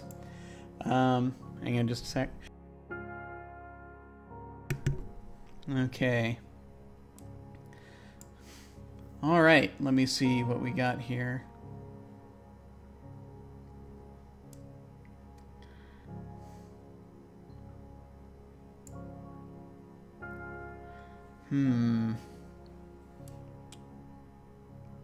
Okay, yeah, I should probably spend some time in the agricultural dome. I'm realizing.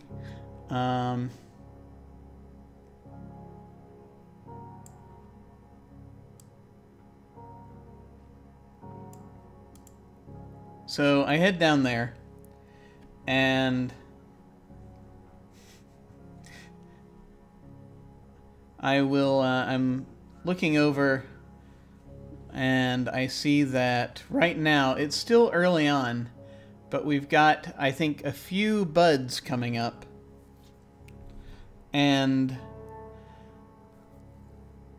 there aren't quite as they're not quite as advanced as I'd hoped they would be by this point. They're getting there, but it looks as though the soil conversion packets that we had down here are not working at full efficiency, and so I'm trying to kind of see if there's anything I notice about how we've set this up that might be causing that. We've got some buds of for potatoes and carrots and sort of cherry tomatoes type things. And I don't know if we'd have. We probably, yeah. I'm just gonna pretend this is a really big dome, and say that there is also corn, and that we've got a few other different types of vegetables and what have you, and a little bit of wheat. And I'm just kind of looking over everything, and I'm just sort of looking at the levels of the different sun lamps are emitting, and just sort of the whole setup. I think a good portion of this is hydroponic, some of it, and then some of it we actually are trying to grow in soil. And so I'm just sort of checking things off, and it looks like everything that we are wanting to grow is growing, but it's not growing quite as rapidly as I had hoped. And I need to actually move this since we're on the next month. There we go. On the next. Yes, there we go. All right. And that's my turn. Okay.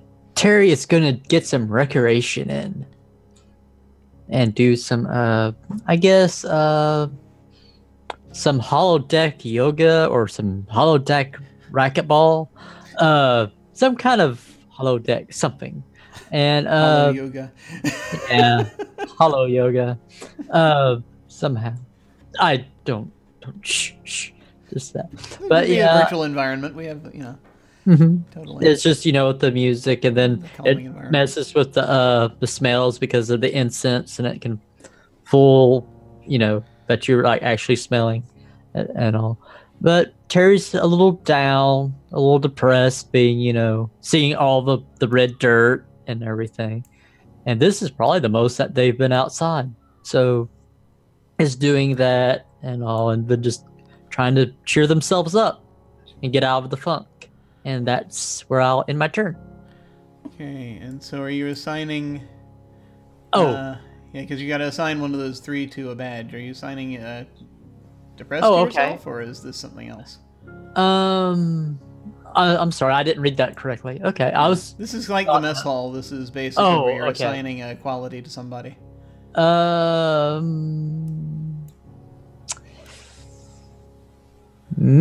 Maybe. Hold on, let me think real fast.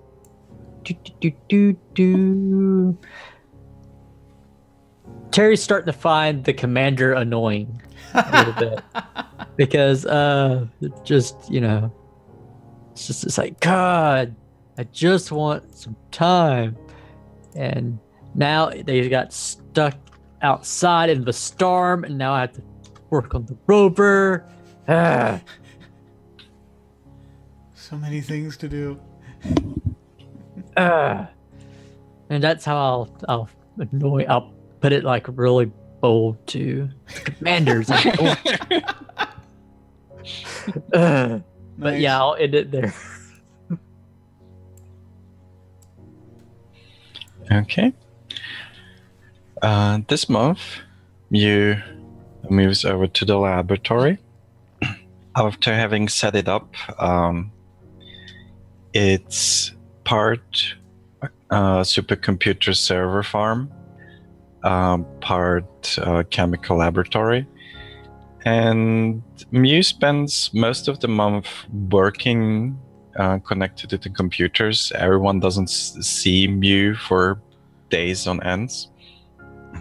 And close to the end of the month, Mew collects everyone in the recreation hall and announces that I have gathered you all here today to show you the result of a recent technological development.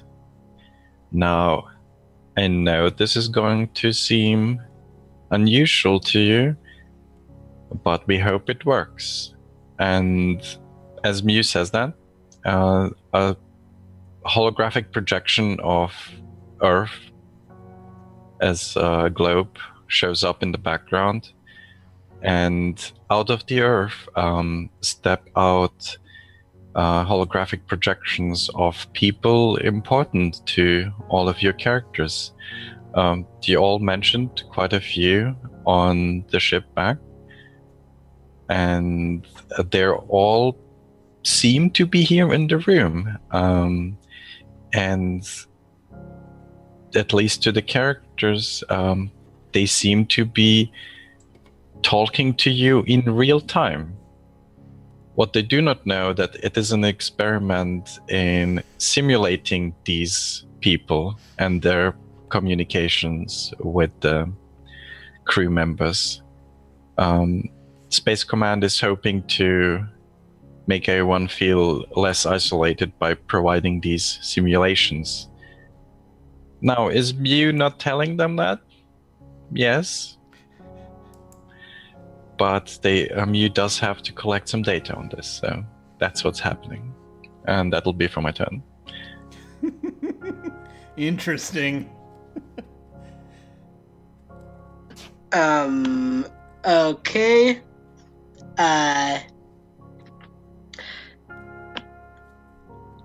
I think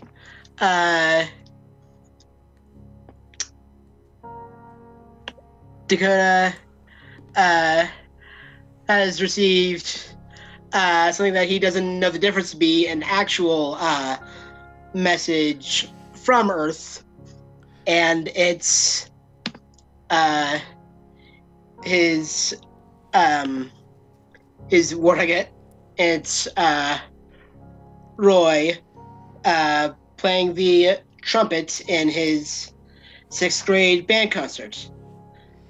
And both Roy, Dakota's mom, and Dakota himself really wish he could have come, but he had something to do. And that's the end of the month. All right. Moving ahead. Let's see. Where shall I go next? Yeah. I think... Oh, I have a couple things to do now.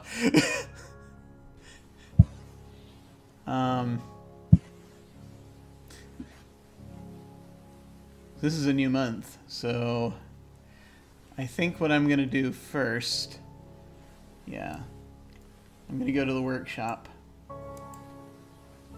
And, I'm going to answer how you fix what is broken. And the thing that is broken is the issue in the agricultural dome, effectively. So what I'm doing there is, with the growth rate, I'm trying what basically I've mentioned to the other crew members, and I've gotten approval. I've, radioed back to Earth and gotten approval for this. But it's to try this out, at least on a limited basis, and it's what I sort of refer to as an old farmer's trick, even though I'm not a farmer. And that is to change the levels at which we're aerating the soil to an extent. Because I think that the pressure might be something that we had issues with the calculations on, the dome pressure. So I'm basically I've got an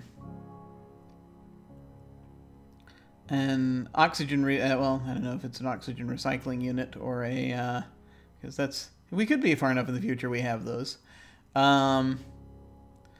kind of need those. Yeah, we kind of do. So yeah, so I'm working with a secondary one that basically that we have we have spares, thankfully. So I'm just working on that, and I'm adjusting the one. This is one of the ones that we put under the soil, and I'm going to basically making adjustments to it, and I'm going to be taking it back to the dome to try to get the soil aerated at a slightly better level so that we can get the growth to happen faster. And that's my turn. I take it that you're not in the workshop anymore? I mean, I can be if you need me to.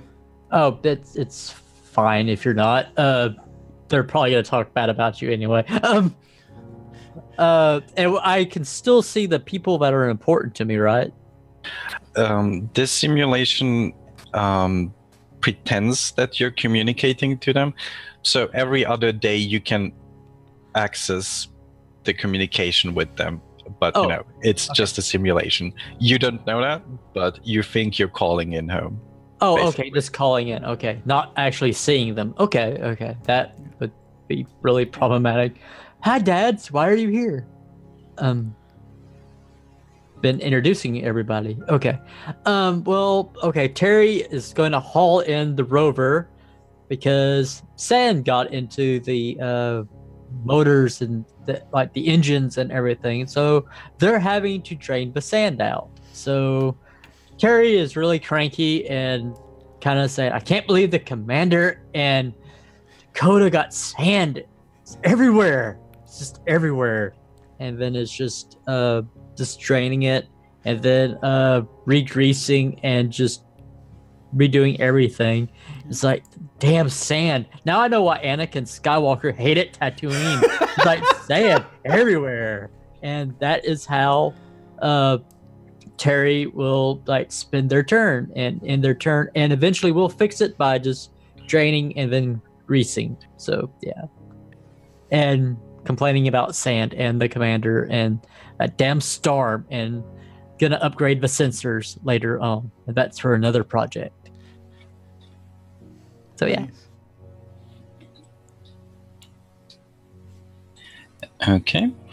For Mew's turn this month, Mew is going to move to the agricultural dome. Mew recognizes the importance of what Commander Hyun is trying to do with improving the growth of these plants. And Mew is going to spend the month just in general trying to help out, since they do not need to rest and only need occasional maintenance. They can work on for much longer than anyone else. While Mew is doing this, Mew has a memory of Earth. Mew is an artificial intelligence that is been programmed through self-learning, and one way Mew has been programmed to have compassion with life in general is that every medical unit gets to spend months gardening. And as Mew is trying to help all these poor plants grow on this rocky soil in this faraway planet where there's barely anything resembling Earth, Mew remembers that the way Mew cared for all of those plants back on Earth, and if Mew could feel, it would have been a pleasant feeling. And that's for my turn. That's nice. We see Dakota in his bunk, kind of towards the end of the night, just kind of lying awake. And he looks at the pictures of his family on a little side table, thinks about the days that was taken, thinks of them, and thinks of the projections that Mew's been showing. It's kind of thinking back and forth between the two. Something's bothering him about it. He's not entirely sure why yet.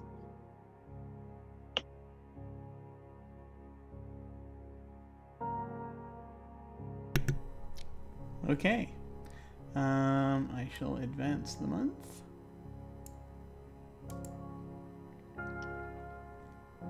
And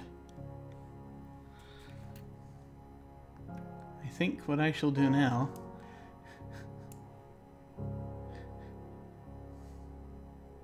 I have a couple of things again.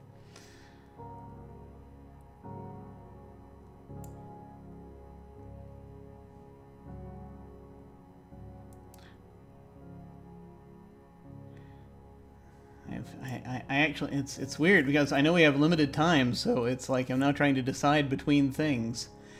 You know what? Okay, let's do this. I'm gonna hop back in the rover. And this time I want to take Terry with me. Yay! Be sure to check the sensors. And we're gonna go to the field lab. Let me go ahead and pull that up here, just so that we have it. All right. Let me make sure I got that here. Yep. Okay. So we're gonna go to the field lab, and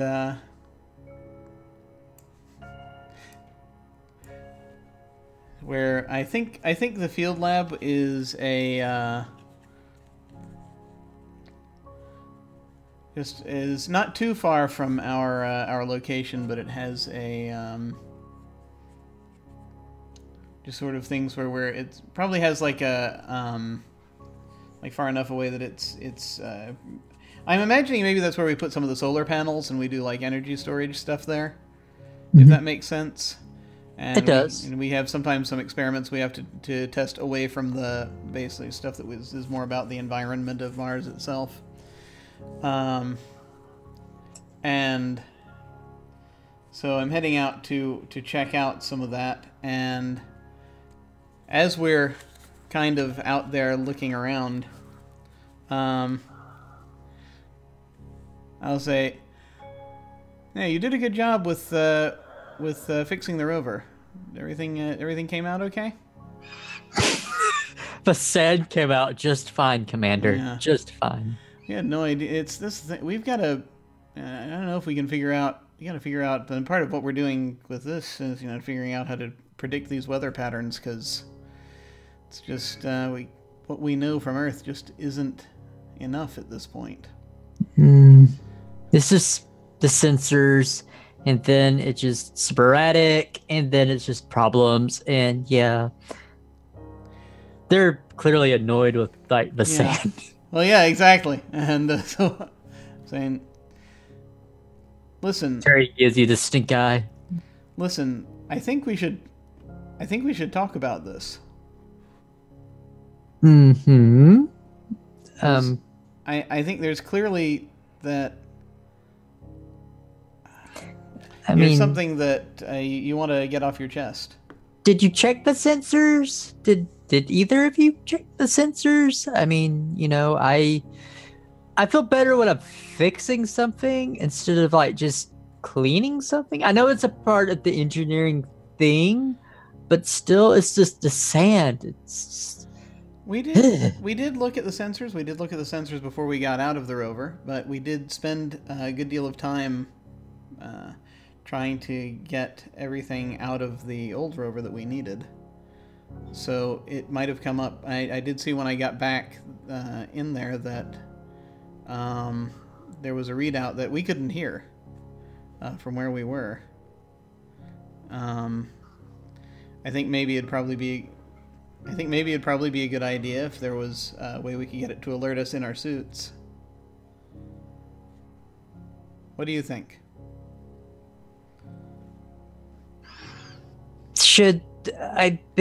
Doesn't it already alert you in your helmet too? Or like, because I could have sworn. Plus, it's like the sensors also on your like data pad too. Y'all, it didn't and come up. I'm not sure what happened. Do you think there might be a malfunction with the suits? No, I for either one of us. Checked them. Did you check them too? I usually check beforehand. Plus, the storm is like really like just always sporadic. Well, that maybe could be it. It could just be, or there might also be interference coming from when they come up. That'd be kind of crazy. I don't know, but I suppose weather patterns could throw that. Wouldn't it be crazy if the what we have the sensors set up to detect can't detect it because the thing that it's supposed to detect throws off the sensors? Wait, what? Exactly. Maybe we should go over that when we get back. But listen, I mean, I want you to know that I am glad you're looking out for us. It's great. It's just it's the sand. It's just it's annoying and all. I guess next time I'll ask to help to clean out the sand.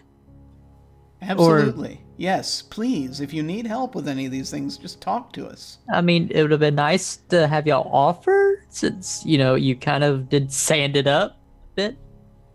See, I told a joke. That's true. That's fair. I think I need to roll a die now to see kind of how this is going to come out. I suddenly realized. All right. You got another 5. Sickness. Okay.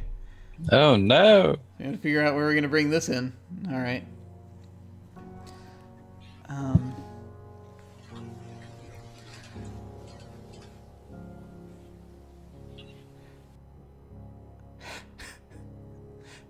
Okay.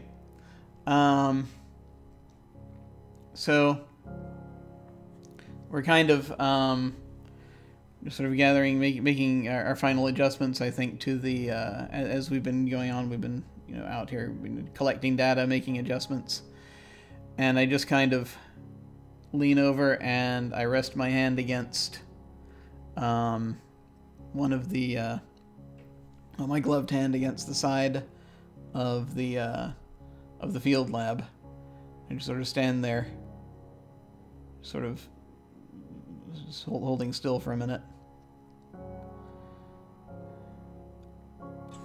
Harry finally notices, "Are you okay, Commander?"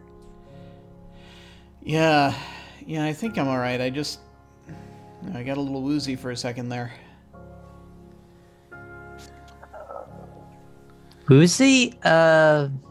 Let's get back, and then you can check with Mew. Yeah, we're gonna have to. I mean, I think I'll be all right, but we should probably follow mission protocol on this. Yes, let's do that. Okay. Yeah. All right. Well, let me finish helping get this stuff together.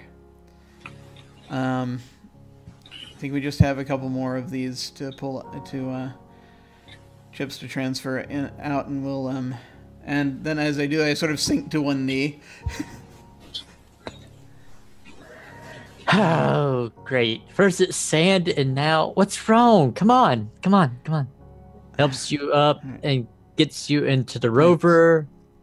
Yeah, we definitely need to starts communicating. Mew, come in, Mew. Mew, it's Terry. Mew. Mew is here. How can I help you? Yes, the commander is ill. He was woozy at first, and now he's kneeling, and I need to help him into the rover. I'll be all right. So, no, you're clearly not. You fell without tripping. So yeah. Can you carry the captain into the rover and drive back? Yes, right. Basically, I'm slowly getting back to my feet, and so you can kind of help the commander back to the rover. I help guide him. Yeah, I can get him back, and I'll drive and get him to you. Okay. I'll await you at the base. Cool beans and rice. All right. Goodbye. We get into the rover, and I think that's the scene. And then since it's now my turn, I just complete that, and then I take him to Mew, and then see what's up and everything, and then I leave them, and then I go to the lab to conduct an experiment, which is about turning the red dirt into something else, some other color, because I'm just sick of seeing the red dirt. And plus, I'm still on my project of the group about painting Mew. So yeah, so I'll get to work, and yes, red is everywhere. Do I need a roll to see if the experiment succeeds or no? You decide. Yeah, it's up to you. Oh, okay. Well, after a few hours and everything, and eventually, Terry will remember and check with Mew to see how the commander is doing, and then we'll do that, and then finally, breakthrough, Eureka! Yes, we can change the dirt color to whatever color we want. So, Terry gets together and begins like putting together different color palettes so Mew can choose, and then also the rest of the crew can. And that's what Terry will do for the rest of their turn, is getting that together to show Mew. Okay. Mew, in the meantime, is busy fixing what is broken. Mew is bringing in Commander Hune for a doctor's appointment, and after establishing the symptoms, Mew asks a bunch of other questions and tells Commander Hune that, Commander, you seem to be under physical stress from the lower gravity, and your body seems to be having trouble adjusting to it. What do you think it is? It seems to be doing all right with everybody else. Everyone has different bodies, and they have different ways of adjusting to their new environments. You must not feel singled out for having felt this weakness for a moment. Now, might have to do with the fact that I'm older than everybody else. That is a factor, yes. Well, what do you recommend? We are going to do a couple of treatments this month. The next week, I'm going to have you rest. You will be switching between recreation, sleep, and you will be also using the medical chamber. This is of non-invasive treatment. You will be resting through this period. Once this is done, we will have you work out at the holodeck at slightly increased gravity. I'm hoping that you will be able to adjust better afterwards. All right, sounds like a plan. As long as we can make sure the garden's coming along all right. That's kind of important. Kind of why we're here. I will make sure that me and the other crew members will take care of that. After all, the whole mission has allotted some wiggle room in our time schedule for emergencies, and you need to take care of yourself, so don't worry about it. All right, well, I mean, I'm not completely happy about it, but, doctor's orders, I guess. Yes, in this case, it is doctor's orders. And that's for my turn. All right, I think after, shortly after the commander, he learns the commander falls ill, Dakota spends a lot more time at the agriculture dome. He probably checked in with the commander, saying what he usually checks on, what needs the most, what's at most risk, and what other precautions need to be taken. And he doesn't care for plants too often, but a memory of Earth that he has is when his mother needed help planting a garden in her backyard. And so he went and brought Roy to help. And this was when Roy was much younger. And that's kind of teaching him, well, some basic education on like how plants work and how sometimes you change what you grow where and other kinds of things. And that's the scene. Cool. All right. Advancing the month. Okay. So, I've been ordered to get some recreation in. So I'm going to go and be still doing that as we're sort of... wrong token. As we're progressing. And so I think what we see is we see him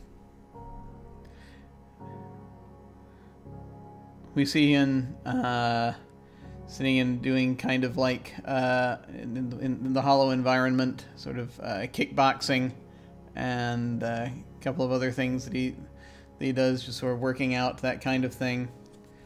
And I think at this point, he just sort of, after he's done, he just sort of, the strange thing is that he's working out with his son, a hologrammatic image of his son that's part of this running experiment, and he just stops like halfway through and he's like, okay, give me a second, kid. And he's very much like, yeah. And his son is very, very sort of just nods, sits back and smiles, and he's like, no, you wouldn't do that.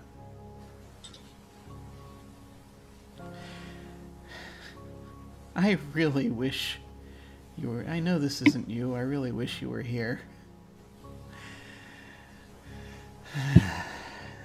And he just sort of shakes his head, and he goes over to the mirror, and he's like, I wish this part was over.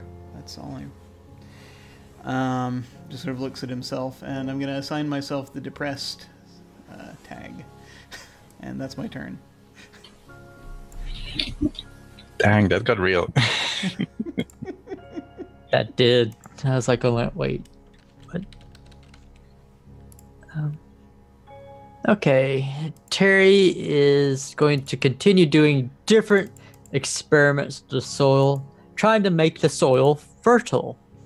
So, and while in the background, that's not the main focus though, because I'm going to spend a little time on it, and I'm not going to do it too crazy, but what keeps me going, what keeps Terry going, is just the pursuit of just keeping busy and knowing that this is bettering society as a whole, and also the fact that we're on Mars, baby, and like no one else is on Mars. So yeah. And then that's how they spend their turn. Okay. Mew's daily routine at this point is getting very busy. It started out with monitoring everyone's health, but as time is going on, Mew took on part of the agricultural project.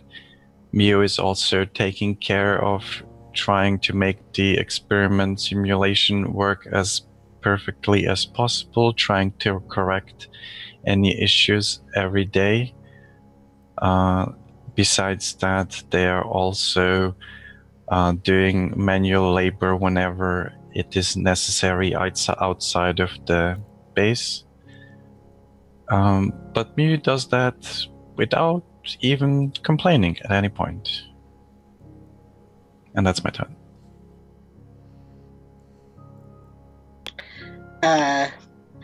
I think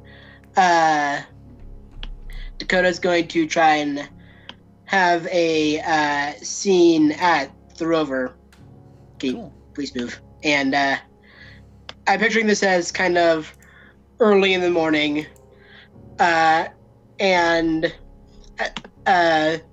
something that happened that I've been doing the night before, and at least once a week since, is, as I described earlier, looking at the pictures at his bedside table and realizing how the simulation is off. And then he gets out of bed and into his uniform. Then he goes to wherever Moo is and asks them to join him at the rover. And as polite as he is, it is not a request. And we go, and Go drives the rover to the dunes for an honest conversation. Mew complies. Yeah. I didn't tell you why I wanted you here. The projections you introduced to us a while back, those are our families. I think Elysion's figured it out by now, but I'm certain that I don't know why you needed to do it, why folks back on Earth wanted you to do it. What's the deal?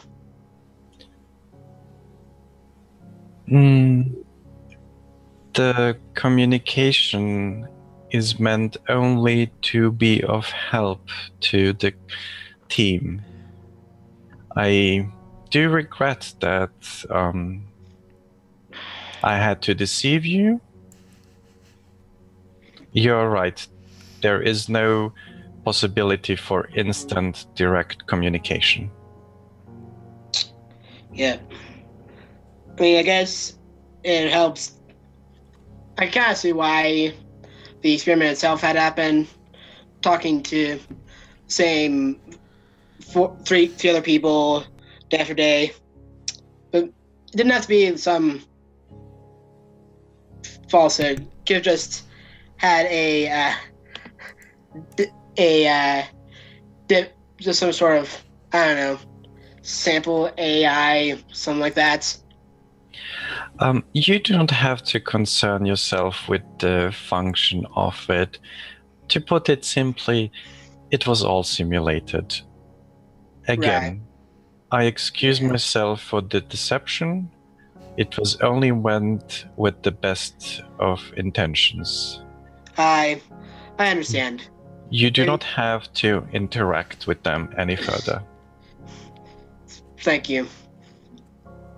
Though I do hope that for future missions, it does work in a much more helpful manner.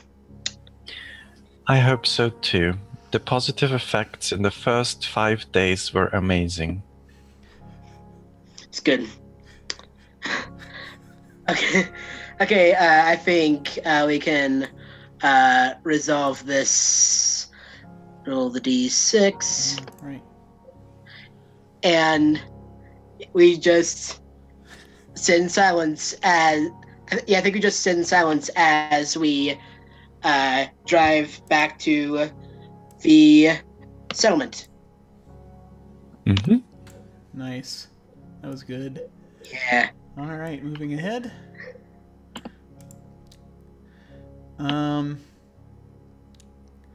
All right, I think what I will move over to here is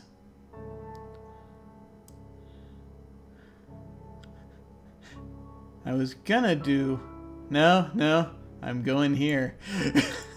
I'm going for it.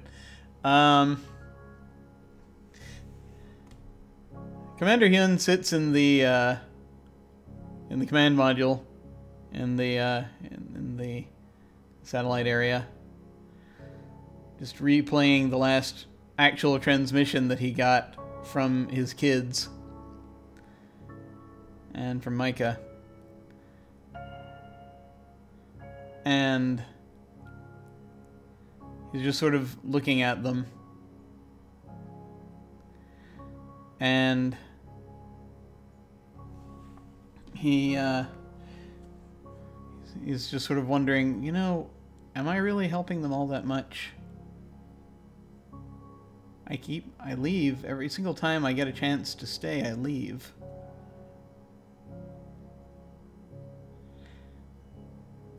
I don't know. Maybe they're better off when I'm away. They're never this happy when I'm there.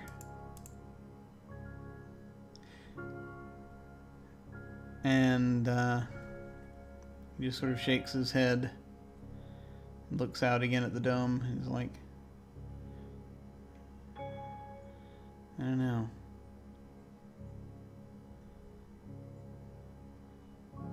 I don't know if it'd be so bad if this was the last place I ever was.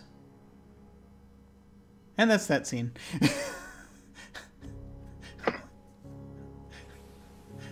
Good God, dude. It's getting so damn real now. I'm just like, I had to hit it. It's life without you. That's what. Yep. That's what I'm describing. It's good. It's good. I'm getting the feels, and it's like, oh. So Terry is going to go to her cabin for probably like the first time in a little while. Her cabin is very much like the cabin in just Spaceship One Flight, but a little bit more messy and all. And then, it's just my personal space. There's like, books, well, like the little data pad with the different books and everything. And then they're talking to their parents again. And it's the simulation parents, because the only one that doesn't know about their simulation is Terry. And Terry's just like going like, look, dirt. And I have made it blue and green and violet and then like pink and green. So yes, the dirt won't be driving you like, yeah. And then one of the dads, both of them are like, that's nice. Oh wow, awesome. And then one of them calls me darling. And then Terry kind of looks at it and goes, you normally call me Bean. Kind of looks, oh my God, you're changing up the routine of my nicknames for the first time. Next year you'll be gonna change in your haircut. Yay! Awesome! This is amazing. This is so amazing. And then it's just so happy and everything because the simulation actually did help them come out of their little depressed state that they were getting in from always seeing the sand, and then also like the delay because being able to like reach out and all and not hog the satellite. So yeah. Yes, and the damn sand. So much sand. Yeah. And that's how Terry spends and then gets their 4 hours of sleep. Nice.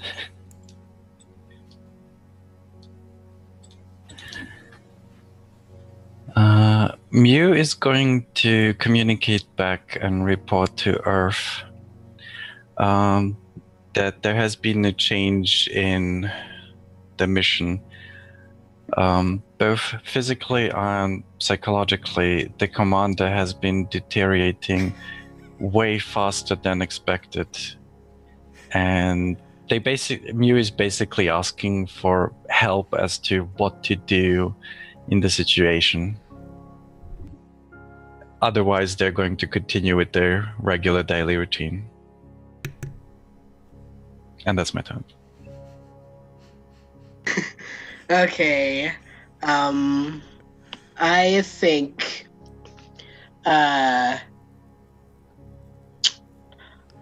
we see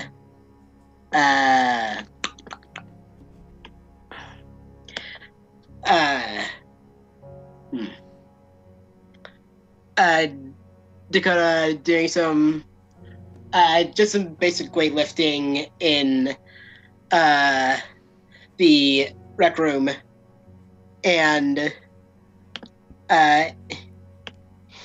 he kind of this once you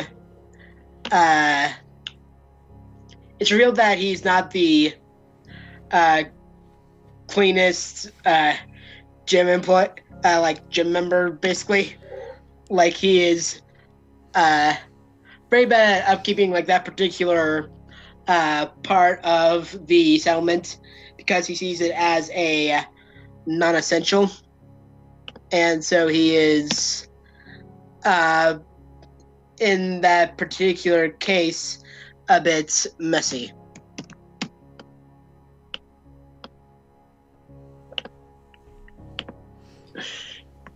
Awesome.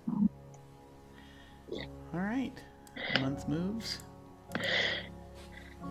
And I wanted to decide which way I wanted to take this, and I think I'm going to go this way. So, what keeps you going? So, Hyun comes into the lab. He's a little bit draggled, but he's all right. Holding a case. He sets the case down. He opens it. And from out of the case, and this is one of the things we just, where he's, carrying samples from place to place. It's a sample case.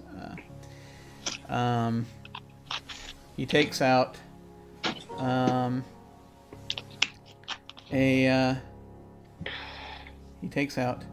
a tomato, a little cherry tomato, and he looks at it.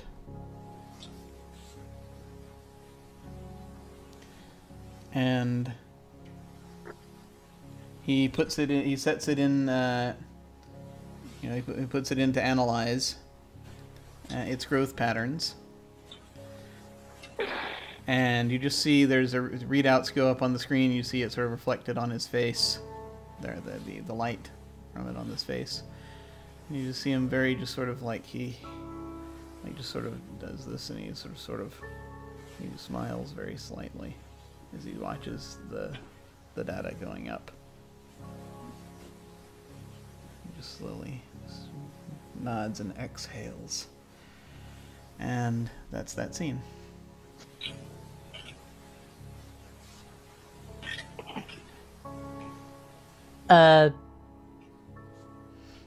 Terry thinks it's about time to call a gathering. So it's like, hey, Mew, come in, Mew. Yes, Yes, could you come to the galley, please? of course. Awesome. And then Dakota, come in, Dakota. Dakota, Hey. Sorry, yeah. Yeah, it's Terry. You knew that. Come Yeah. to the galley, please. Copy that. Head down. Alright. And then Commander, Yes, it's Terry. Yes. Yeah. Could you come to the galley, please? I'm calling an official gathering. So yes. Okay. Mm-hmm. And he'll head over to the galley. Over. Wait. Did I do that right? Okay. Yes, you did it right. He says, stepping in through the door. Oh. Awesome. Well, you know that we were talking about doing that exercise with Mew, and everybody agreed Yeah. and all. Yeah, I did it. I changed the dirt and the paint to get the paints different colors. So here we are, and I have a whole palette to choose from. So yeah, we can do that today, and have fun. And then Terry kind of picks up a little bit of the dirt, like the paint that's it can really wash off on flesh contact really easily, and kind of throws it at the commander, not in his face or anything, but on his chest. See, blue, and everything. Mhm. Terry's trying to liven up everything. He takes it and he looks at it. How did you do this? Just lots of lab work. So yeah. So what you are saying is you made a new hue from you. I did. Amazing. Yeah. And then like, you know, and we can like, and it washes off on off of human flesh. So yeah. So you can like do the hand paintings and stuff. Mew, if you would permit me, and then they stick their hand in the paint and then like hose their hand up, you know, like may I? All three of you have permission, yes. Ah, excellent. And then Terry will put a handprint on Mew's like shoulder type of thing, and it'll be like the different colors. So yeah, that way it'll be our handprints, different colors. Like that would be like the best design. Like That's so cute. all hands on you. It's great. Yeah, I think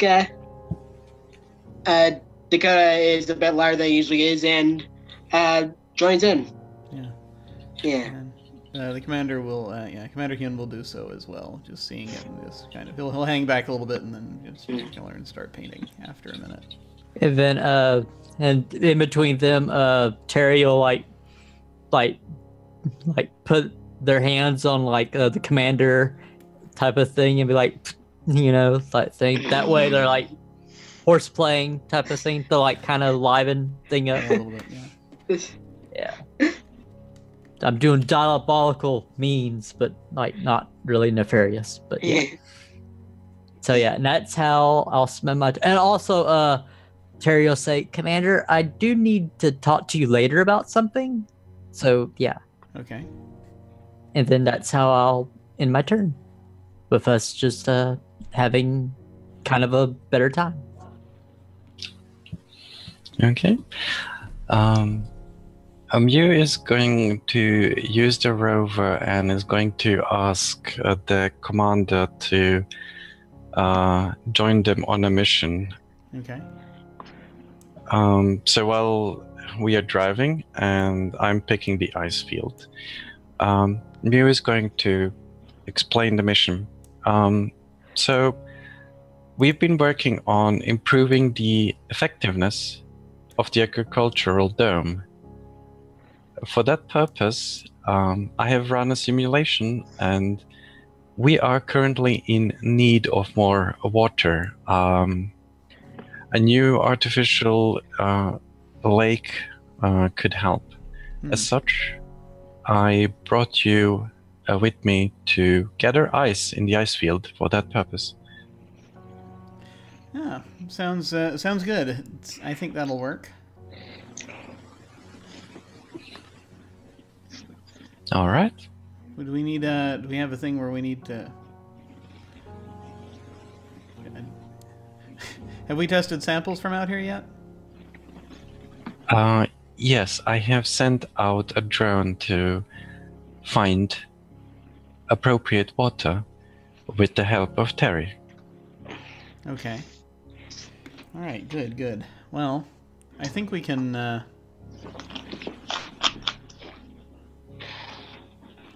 think we can get some things done then. That's good. I have also asked for help from Dakota to route a path to reaching the appropriate ice field. Okay, so we can actually set up. We could set up some kind. We could set up a bit of an irrigation system then, a little bit. Not obviously all the way along the route, but as far as the dome is concerned, that would actually help out. If we've got a sort of a path mapped out, that's gonna, getting that finished. That's gonna take another mission to get that finished. We can get started, but You know they're gonna have to send someone else up. Send someone else up here, right? Yes, but if we work together, I think we can do it. It's a great idea. It's a great idea.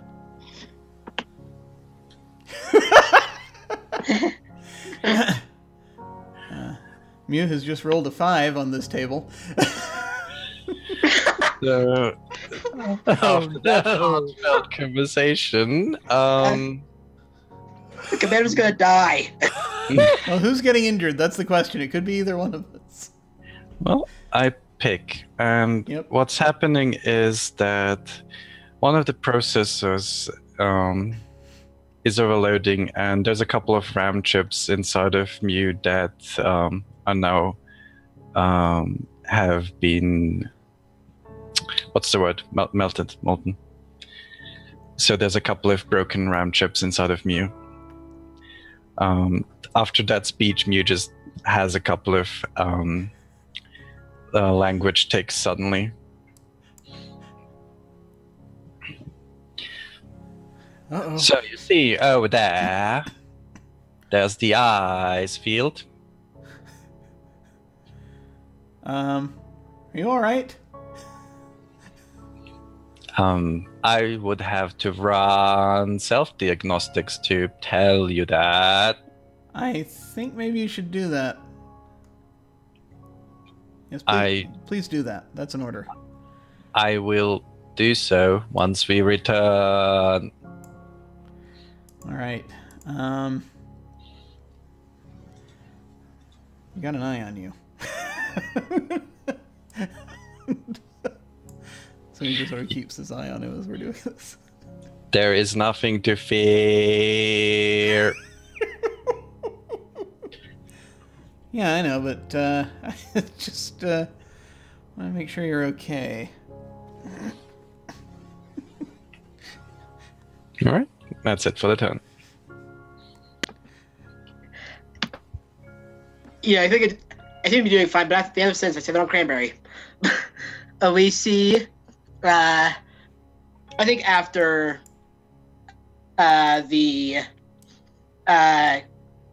commander and Mew come back into the rover, Dakota is quick to come in from just outside the agriculture dome and bring Mew into the workshop and kind of opening drawers, forgetting where he put them, and probably bringing in Terry to help put the right processors in and make sure the wiring is the same as they remember from the instruction manuals.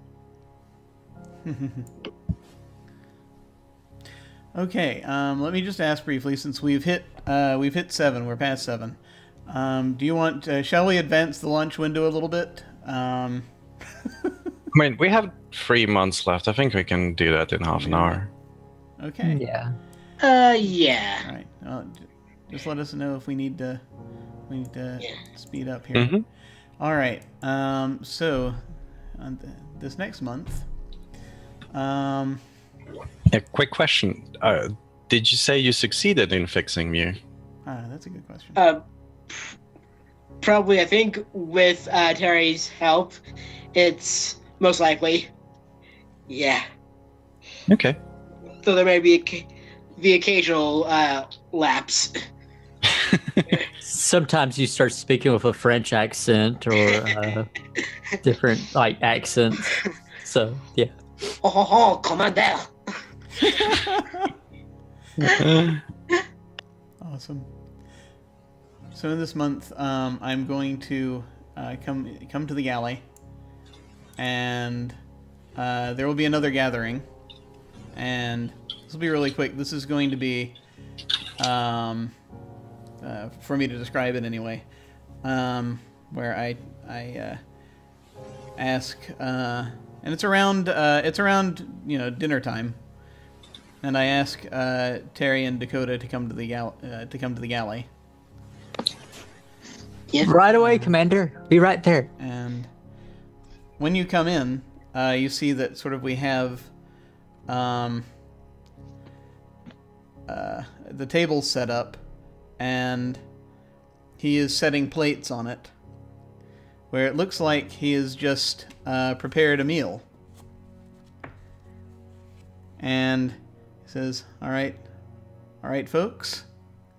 He takes the cover off, and you see that there is an ear of corn that has been grown in the under the dome, and a baked potato, and just like a couple other things. And he says, I present to you the first Mars-grown dinner. Congratulations. Yay! Good work, team. And that's the scene. Very nice. And then they all chow down. Well, most of them. Yeah, Mew unfortunately cannot participate in the meal, but can be present. Okay. You're just sitting there smiling. Yeah. Okay,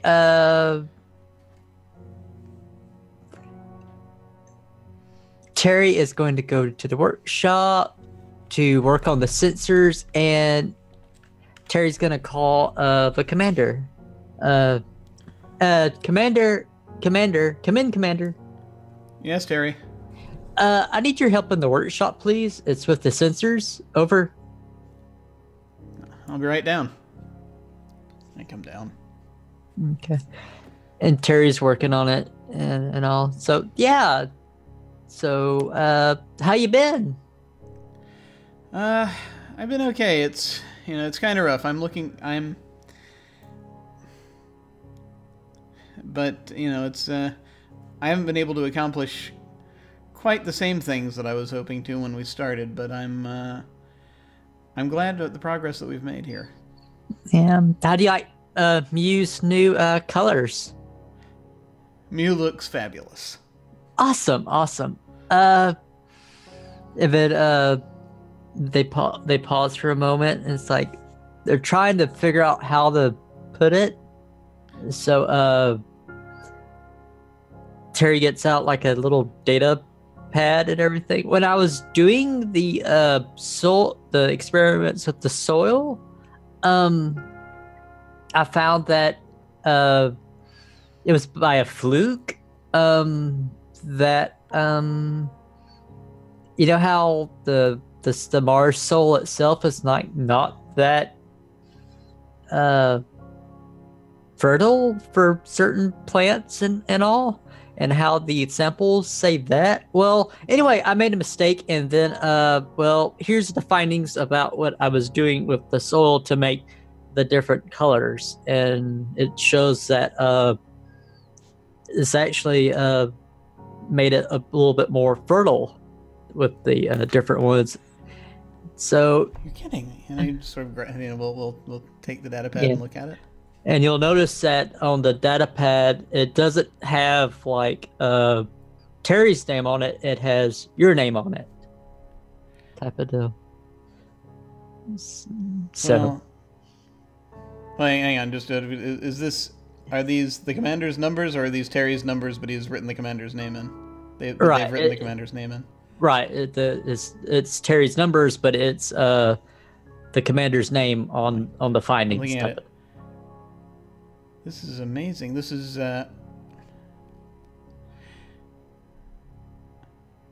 you should get credit for this. No, I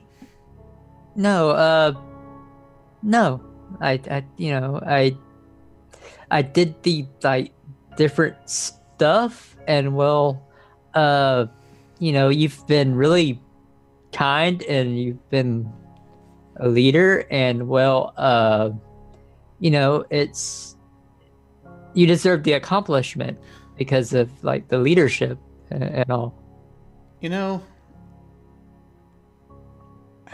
With everything that I've had going on in life, I don't really need the accomplishment. Not anymore. I think that, and you know, this is kind of a eureka moment here. They need to know that you did this. Can we flip a coin about it? I mean, yeah. Because out of character, Terry's totally does look up to you and kind of an out of character type of thing. They know that you've been down, so they're wanting to cheer you up, and also, knows that you're wanting to work on it, and then knows that this would make, like, this is like basically the find of a century, and that you stated that you wanted to accomplish more. So they're like going like, oh, right. This type of thing. So yeah, and out of character. But what I know is that you're like, when the stuff got real and everything, I'm imagining Terry can pick up on that. They might not be able to tell that their hollow dads are fake or real, but that's just because whenever they talk, their eyes glass over and go, yeah. So yeah. And I just sort of nod and I'll say, we'll see if we can do that. we'll see what we can do. And then he's going to take the data pad, and then when he sends the transmission later, he's going to take his name off and put Terry's name on. And then later, Terry will be like, I never wrote that. And then they're just like going like, and then you'll point out, well, they've never figured out that they weren't talking to their real parents, and we all did. So yeah. And then they work and they finish the sensor, and then they actually got it to where it can pick up the storms a little bit better. So that way they won't get like full of sand. So yeah. So, and that's Terry's turn. Okay. Mew in the meantime is having a bit of me time in between their regular duties. And after having malfunctioned recently, they realized that they actually missed something from Earth.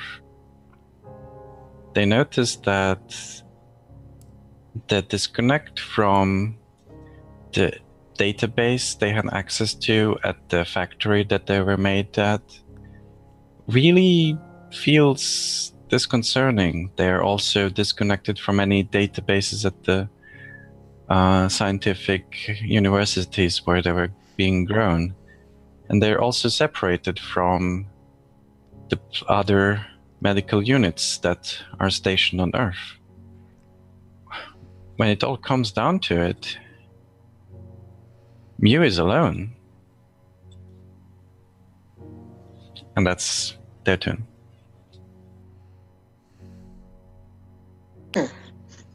I think as the launch window gets closer, Dakota goes to the lab and go to this small wall of computers and starts to run a simulation, which he's done a few times, probably taught like a flight class or two, but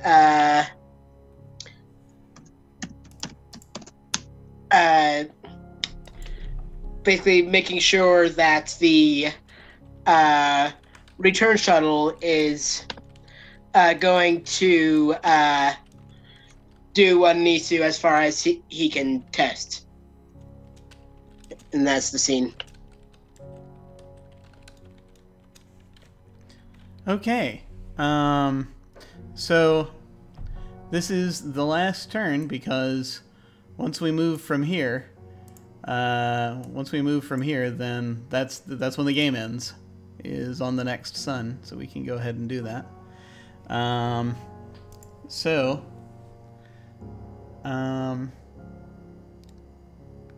Yeah. I'm going to move down to the return shuttle and get it deployed. So what that looks like is the commander goes in and just basically is sort of sets up the systems, makes sure that the fueling is taken care of, some of which is done by some of the systems that we've sort of set up, and just kind of gets everything together, make sure that the communications are working, and as the final sort of bit to sort of does, which we're doing it, we're communicating off the satellite. He'll send a message back as part of his report, part of his last report. This is going to be my last report, and I'm here in the return shuttle. We've just connected it up, so I figured I'd just do it from here. Kill two birds with one stone. Everyone has gone above and beyond on this mission, and I think we've accomplished more than we set out to do. Some of our goals weren't quite, some of the initial goals weren't met, but I think in being here we discovered more that we could do, and I think that's definitely going to be of value to us. And indeed, we've got the beginnings of an irrigation system in place, so whoever the next crew you send up here is going to be, they're going to have their work cut out for them. And that's my turn. Okay. Terry will get finished packing their stuff up, and then begin heading to the return shuttle, and then do the preliminary checks and everything, and make sure that everything's great. And then do a little recording for their dads, and be like, "So, we're about to start returning home. Then starts like taking pictures of everybody again. And said, "Yeah, it's been great." So yeah, a little sad and everything. I'm getting a little teary-eyed because it's been a year, and yeah, I'm definitely gonna try to see if I can't keep in touch with the crew. And I don't know, maybe Mew would want to come live with me and the pet dog. I don't know. I'm not sure, but then we can all meet up and then also go get some beers and Energon for Mew if Mew likes Energon. So yeah, we can totally see if that works. And then this is the voyages of the Starship Orpheus coming to a close. Captain's log out. And then that would be mine. Which of those three did you describe? Oh Lord. What I left behind was the Elon Musk little poster outside of the the hologram type of thing. So there's the Elon Musk hologram. Nice. I like that better than the poster because the storm would blow it down. So I'm retconning that and saying a hollow statue. Oh, yeah. You see, you had the poster, it got blown down, then you set up the hollow statue. Right. So I'm going, no, Elon Musk deserves to be here, damn it. So yeah. And that is my turn. And what do I hold in my hands? Oh, you only need the answer once, so you're good. Okay, well, I'll just go off to say sand. Some sand. So much sand. There's so much sand. And I'm even bringing me some back. So yeah, there we go. Okay. Mew is going to answer the question, what you leave behind. Mew is leaving themselves behind. Mission Ooh. Control's plan for the medical unit is that they're expensive equipment, so they're staying at the base. Yeah, makes They're sense. going to be deactivated and waiting for the next crew to activate them and use them again. And that's my turn. Wowie. I think before they get ready to launch, Dakota goes into the shuttle, makes sure that all of the instruments and readouts are running as they should. Then he looks up into the what would be like a windshield, but wherever the viewpoint is, and he is he's a lot. He notices a difference. He's a bit. He kind of let his hair grow out a bit. He's gotten noticeably older in the year plus since he left Earth.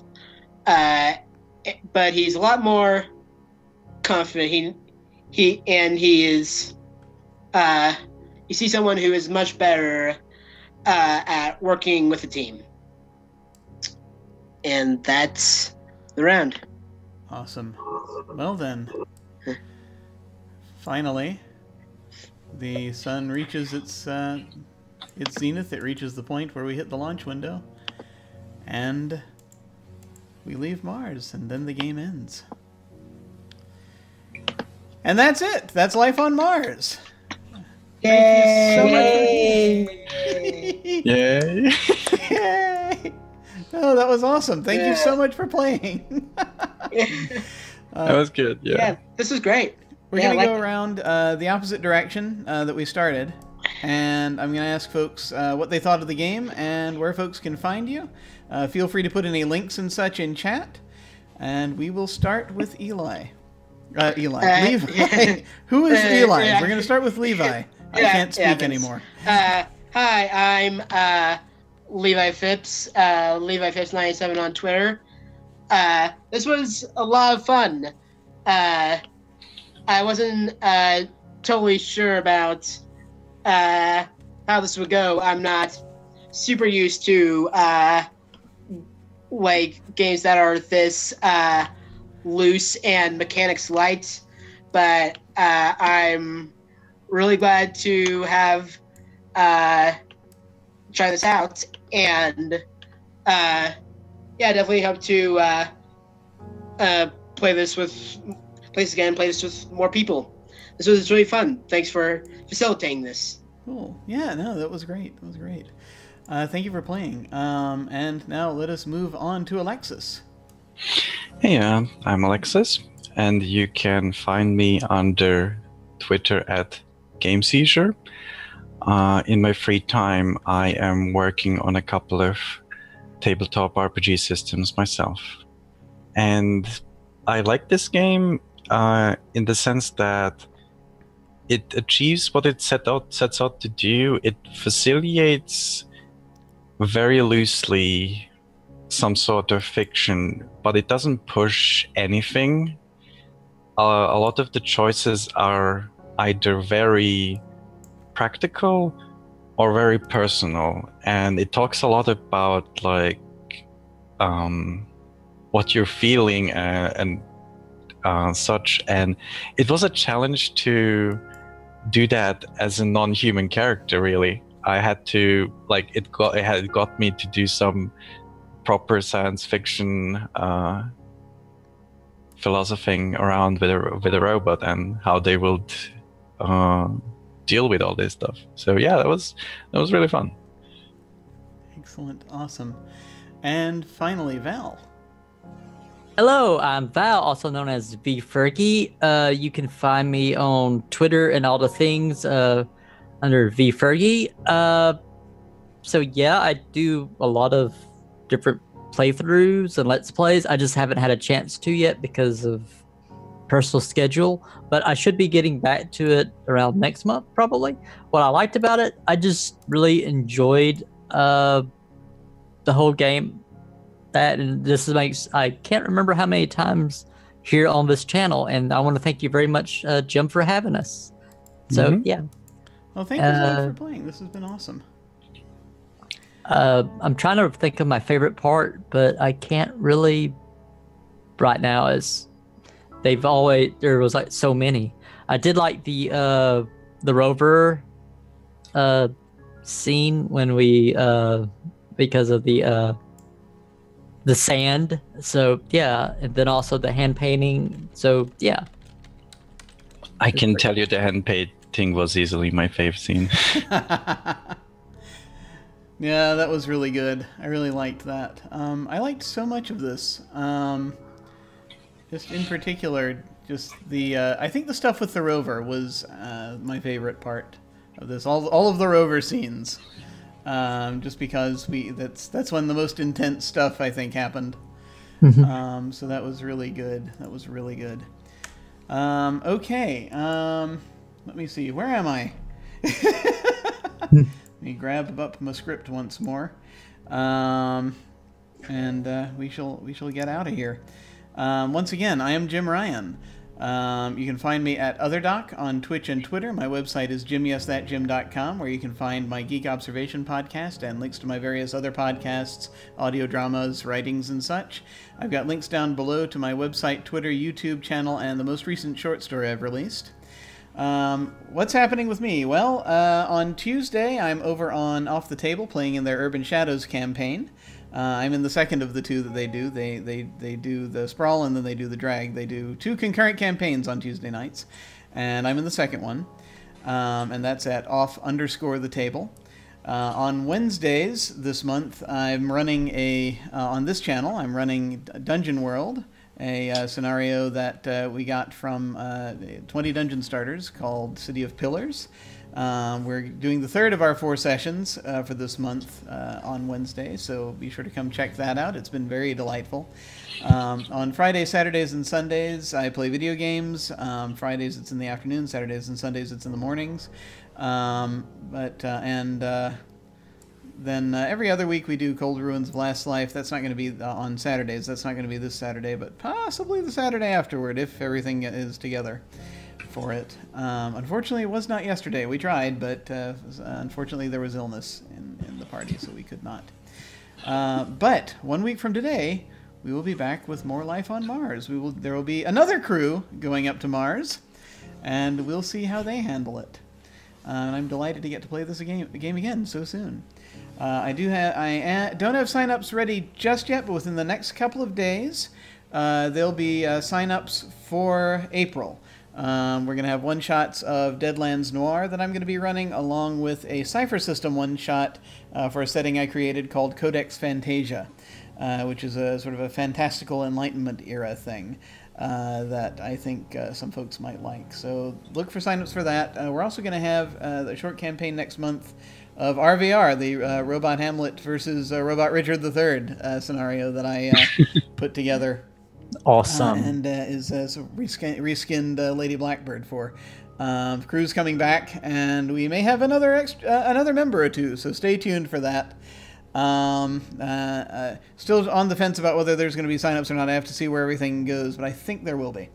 But as always, for anything anyone signs up for, beginners are welcome. So when we hit the outro card, I don't think I'm actually going to do any raids today. I think we're good. So that shall be it. So all that remains is for me to bid you all adieu. Thank you so much for watching, folks. Take care, and I will see you all of a sudden. Farewell. Bye. Thanks for watching.